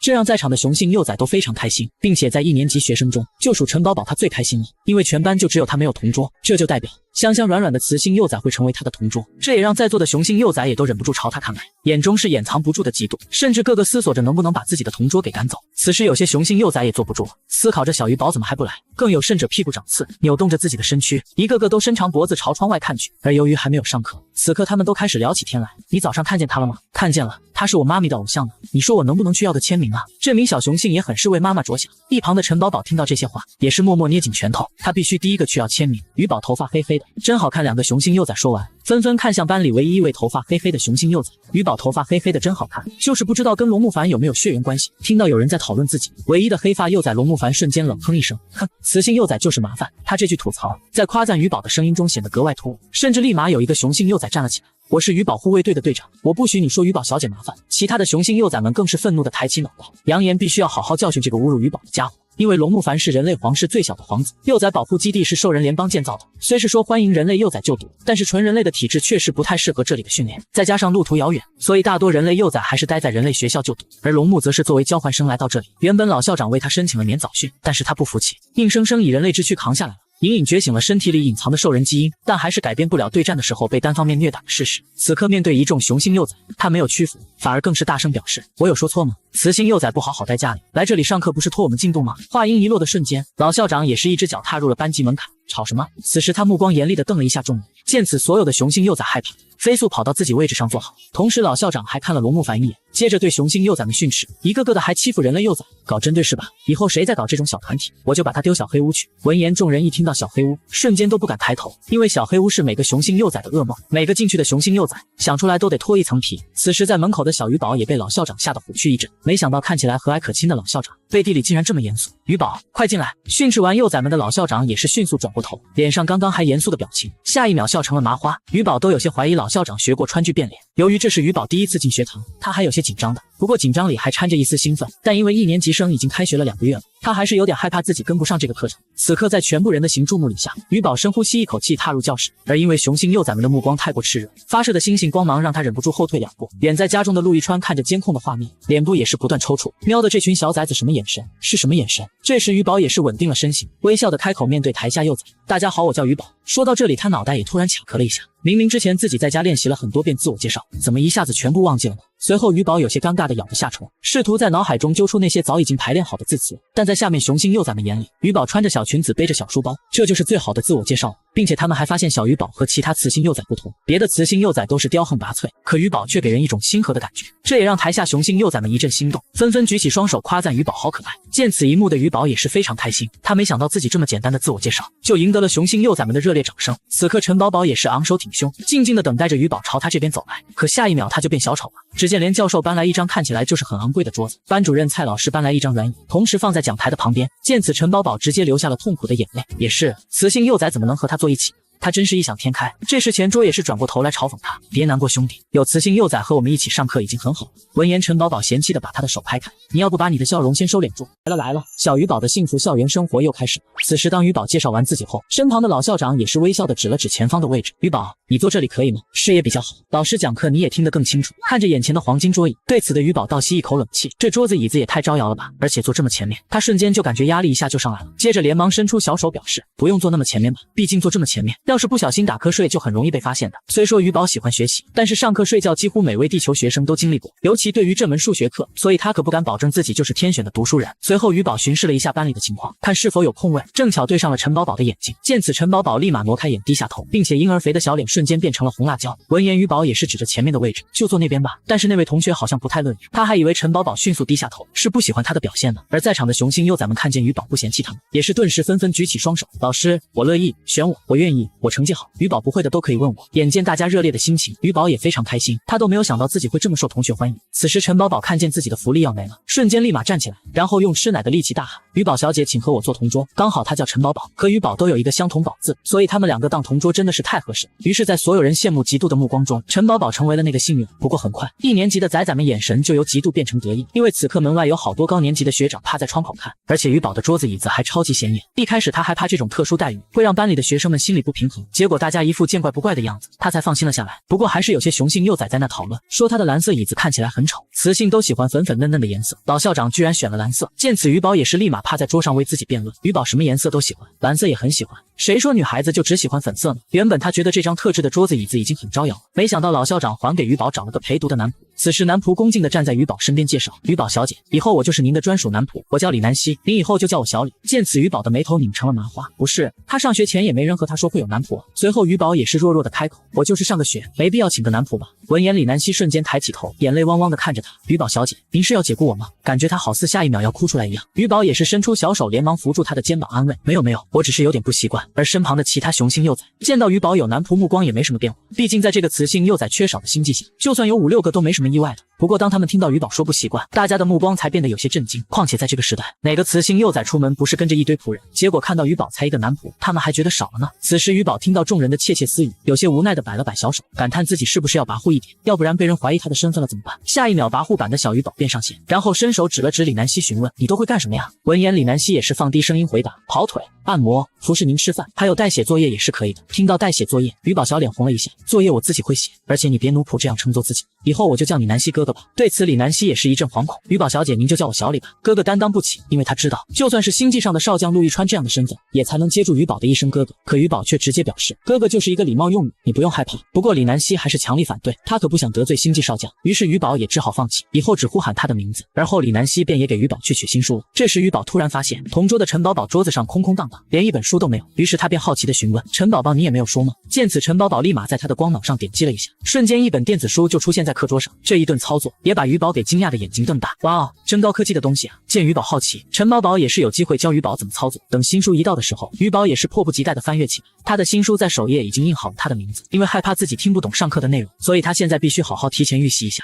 可下一秒鱼宝却傻眼了，只见数学书上第一课认识的数字居然是1、2、3，随后又翻开语文书，认识的声母又是 OE， 好家伙，这真是星际时代要学习的内容吗？此时陈宝宝以为鱼宝看不到，还贴心的伸手询问，是不是看不懂啊？鱼宝没关系的，看不懂就问我，而且雌性其实不用学这些枯燥的东西，你喜欢唱歌你就可以去唱歌，喜欢跳舞就有老师来教你跳舞。闻言鱼宝也是点了点头，相比前世大家一起卷的学习氛围，看来兽人联邦是更注重幼崽们的特长发展，还有其体能训练这些。随后鱼宝也是表示这些自己都可以看懂。然而这时龙木凡听到鱼宝的话，却觉得鱼宝是在不懂装懂，接着露出一脸不屑的表情。对此鱼宝也是朝他那边看去，因为这个黑头发的幼崽在一堆五彩斑斓的发色中格外显眼，而且鱼宝也不禁从他身上感受到有些亲切。不过看着对方不服气的表情，鱼宝还是有些疑惑，但如果换作是别的雌性幼崽，被人不屑的切了一声，怕是会很生气吧。想到这里，鱼宝抬起下巴，声音带着质问语气说道，你对我有意见？他的小奶音上扬，脸上露出小愤怒的表情，在外人看来不知道有多可爱。此时龙木凡见于宝和他说话，又看了眼周围别的雄性幼崽，你死定的目光，顿时只能硬着头皮指着于宝表示，你又没上过学，你都看得懂。果然兽人联邦的雌性幼崽就是会骗人，这句话也直接得罪了所有的雌性幼崽。虽然现在雌性幼崽不在，但兽人联邦的雄性幼崽们可是愤怒至极，他们从小接受的教育几乎把雌性奉为信仰，怎么能容许别人侮辱他们的信仰？而这时龙木凡说完这些话后，其实有些后悔了，不过说出去的话犹如泼出去的水，已经完全收不回来，现在他只能倔强地梗着脖子。此时小鱼宝也是压制住一旁快要暴走的陈宝宝，然后转身摊开小手回复，你怎么知道我在骗人？对于这个鱼宝的这个回答，龙木凡也是没有说话，反而是陈宝宝红着脸凑到鱼宝耳边，这也不怪他，是我们太笨了，这么简单的知识都学不会。此时之前那个喊着要做鱼宝护卫队队长的雄性幼崽，也是使劲挥了挥拳头大喊，学这些有什么用？你们上战场还不是要我们兽人联邦支援？见此鱼宝也了然了，随后拿出一本数学课本，指着一道题说道：1+1等于2。下一秒在场的所有雄性幼崽一个个都惊讶地看着鱼宝，不是说鱼宝是第一天上课吗？见周围众人吃惊的表情，鱼宝也是微微一笑，接着准备给他们来点新的震撼。你们学过乘法吗？闻言在场雄性幼崽也是疑惑，乘法是什么意思啊？我们从来没有学过这个东西。然而龙木凡却面露严肃回答，我学过，乘法是我们人类小学3年级要学的内容，所以凭着龙木凡的学识来到这里简直就是降维打击。紧接着鱼宝也开始闭上眼睛演示99口诀，1得1， 1 2得2，脱口而出的乘法口诀没有丝毫卡顿，就连龙木凡都瞪大了眼睛，这个口诀表你居然会99乘法表？鱼宝你真的没有人类血统吗？毕竟就连他背诵这个99乘法表都足足用了1个月。此时龙木凡的眼神中闪着期待，好似希望鱼宝就是他们人类政府的。见此鱼宝也是心里回复，嘿嘿，不仅有还比你更纯，不过他可不能现在承认。这时在场的众人看到鱼宝背诵的东西，把人类联邦的小崽子都惊讶后，纷纷微笑的上前讨论，哇，雌性幼崽居然是学霸哎，鱼宝妹妹你能不能教教我？随后铃声也开始响起，雄性幼崽们才依依不舍地回到位置上。当数学老师走进门，一眼就看到了鱼宝后，嘴唇直接勾起一抹轻笑，然后对着下面的崽子们表示，我们班真是幸运，虽然数学课不重要，但大家还是好好听讲，给雌性幼崽做个表率。今天我们来简单回顾一下前面的内容。这时数学老师想到鱼宝没上过学，也是特地回顾一下1、2、3的加减，接着他的目光看向鱼宝，以便能捕捉到鱼宝脸上的表情。突然一个雄性幼崽弱弱举手发问，那个林老师，如果你是因为鱼宝讲的话，还是别讲了。他话语刚落，班上的其他雄性幼崽也是默契点头，毕竟刚刚他们已经被鱼宝打击过了。然而林老师却误会了他们的意思，伸出大手就指着众人质问，什么意思？老师不是教过你们要体谅包容雌性幼崽吗？见此情形，鱼宝也是快速伸出小手，林老师，其实我已经会了。闻言林老师也是不信，当即便想要考鱼宝，于是他在智能黑板上写下一道题目，2+2等于多少？可想了想后，他又觉得这道题太难了，担心鱼宝答不出来会丢了面子。可下一秒鱼宝却直接回答道，等于4。这一回答也惊讶了老师，没想到鱼宝还真是天才。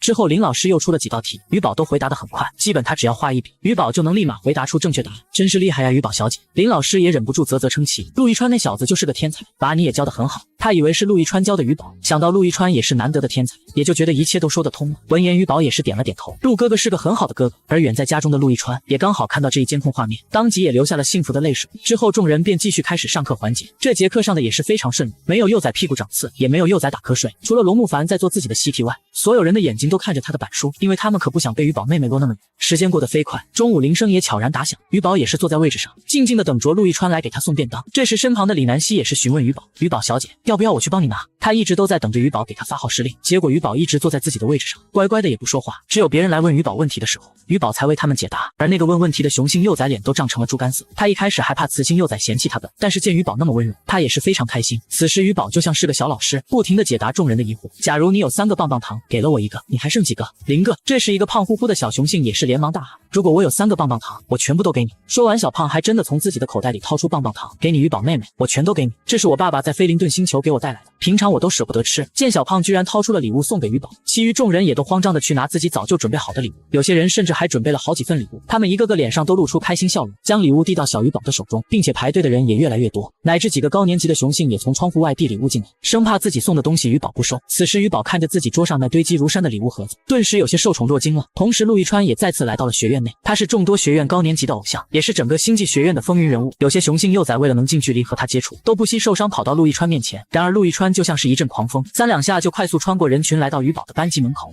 来了，小鱼宝的校园生活又来了。此时当陆一川带着粉色便当来到鱼宝班级后，发现鱼宝正在给一群小雄性幼崽礼物签名，并且排在一起的队伍有3个操场那么长。见此的陆一川有些担心，他不想让鱼宝太过于辛苦，于是便伸手呼喊鱼宝，要吃饭了小鱼宝，再不吃饭肚子就饿扁扁了。闻言在场的雄性们也渐渐回过神来，他们脸色也有点不好意思，原本他们一开始是要去吃饭了的，但在听到鱼宝的声音后，都一股脑的排队要签名。此时小鱼宝也是一脸开心的看着陆一川，陆哥哥，你给我准备了什么好吃的呀？鱼宝惊喜的看着陆一川把便当盒子打开，发现里面不仅有胡萝卜、番茄炒蛋，还有他最爱的红烧肉，这也让于宝顿时瞪大了眼睛，感觉这些食物都很不可思议。而身旁的陆亦川在看到于宝投来崇拜的目光，也是温柔的开口：“于宝，你先喝口汤，再尝尝这肉符不符合你的口味。”他此刻也终于明白了做料理的意义。恰好这时于宝突然注意到陆亦川手上的伤口，陆哥哥你的手！于宝眼尖，立马抓过他的双手。眼前这个战场上能躲得了无数子弹的星际少将，竟还是没有躲过飞溅起来的油脂攻击。不过陆亦川对此也不以为然，就几个水泡而已。由于红烧肉是真的难做，导致他也是做砸了好几锅，总感觉不是甜了就是咸了，但是吃也能吃，所以他做的那些失败品都全部送往了校长办公室内。与此同时的老校长这边，此刻他正优雅的拿起刀叉，准备品尝陆亦川所送过来的料理。当他怀着激动的心情掀开盖子时，发现里面竟全部都是一坨坨红色的肉块。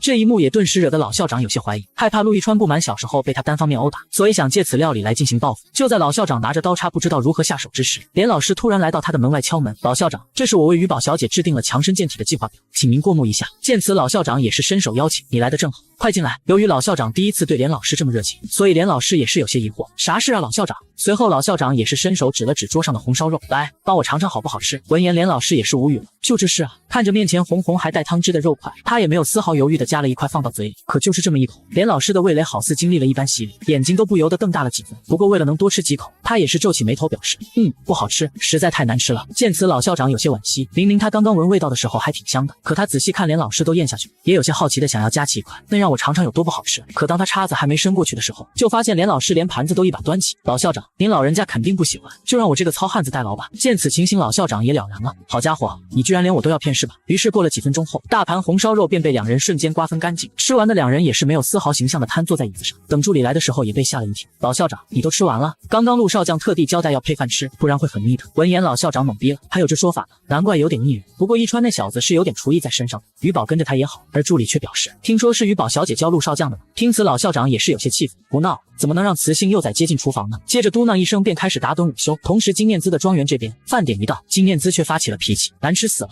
他又是熟练的扇了可怜的于琦一个巴掌，不过力道没有之前那么沉重。你们就给我吃这些。见此于琦也是捂着脸，无奈笑着解释：滋滋，你以前就是吃这些啊。闻言金念兹顿时开始怀念于宝家里的剩菜剩饭，于是思考一番后便询问于琦：于宝现在在干嘛？下一秒于琦也是瞬间回应：于宝小姐目前正在上课呢。听此金念兹也是有些恼火，真去上学了？这个小呆瓜真是不知道享福。说完金念兹又戳着面前硬邦邦的肉块，而身旁的于琦看着自己的幼崽难受，心里也是有些不好受。随即他便对着金念兹提：要不下午我们去找于宝小姐，她通情达理的，我们蹭个饭应该没事。说完他还不忘捂住自己的嘴巴，因为他可不能当着滋滋的面说于宝通情达理，毕竟这对于星际而言简直大逆不道。然而金念兹听到这些话后也是眼睛一亮，不过依旧冷哼一声：我才不是想去别人家吃饭，是你想听见没？见此于琦看着有些傲娇的金念兹愣了神，不是，这还是平常的大小姐吗？刚刚说的那些话居然没有大发雷霆。见此他也是连连点头。于琦明白了，转而画面来到1年级的教室内，之前李南希带来的医药箱也有了用武之地。此时小鱼宝正细心的为陆亦川涂药，好了，涂了药膏一下就好了。而陆亦川也是满脸通红，鱼宝真不用，我们皮糙肉厚的一下子就好了。可于宝却不管那么多，他的哥哥为他受伤了，他就必须好好的治愈哥哥。陆哥哥一定要小心，不要觉得自己皮糙肉厚就不在意了。此刻被教育的陆亦川也感觉心里暖暖。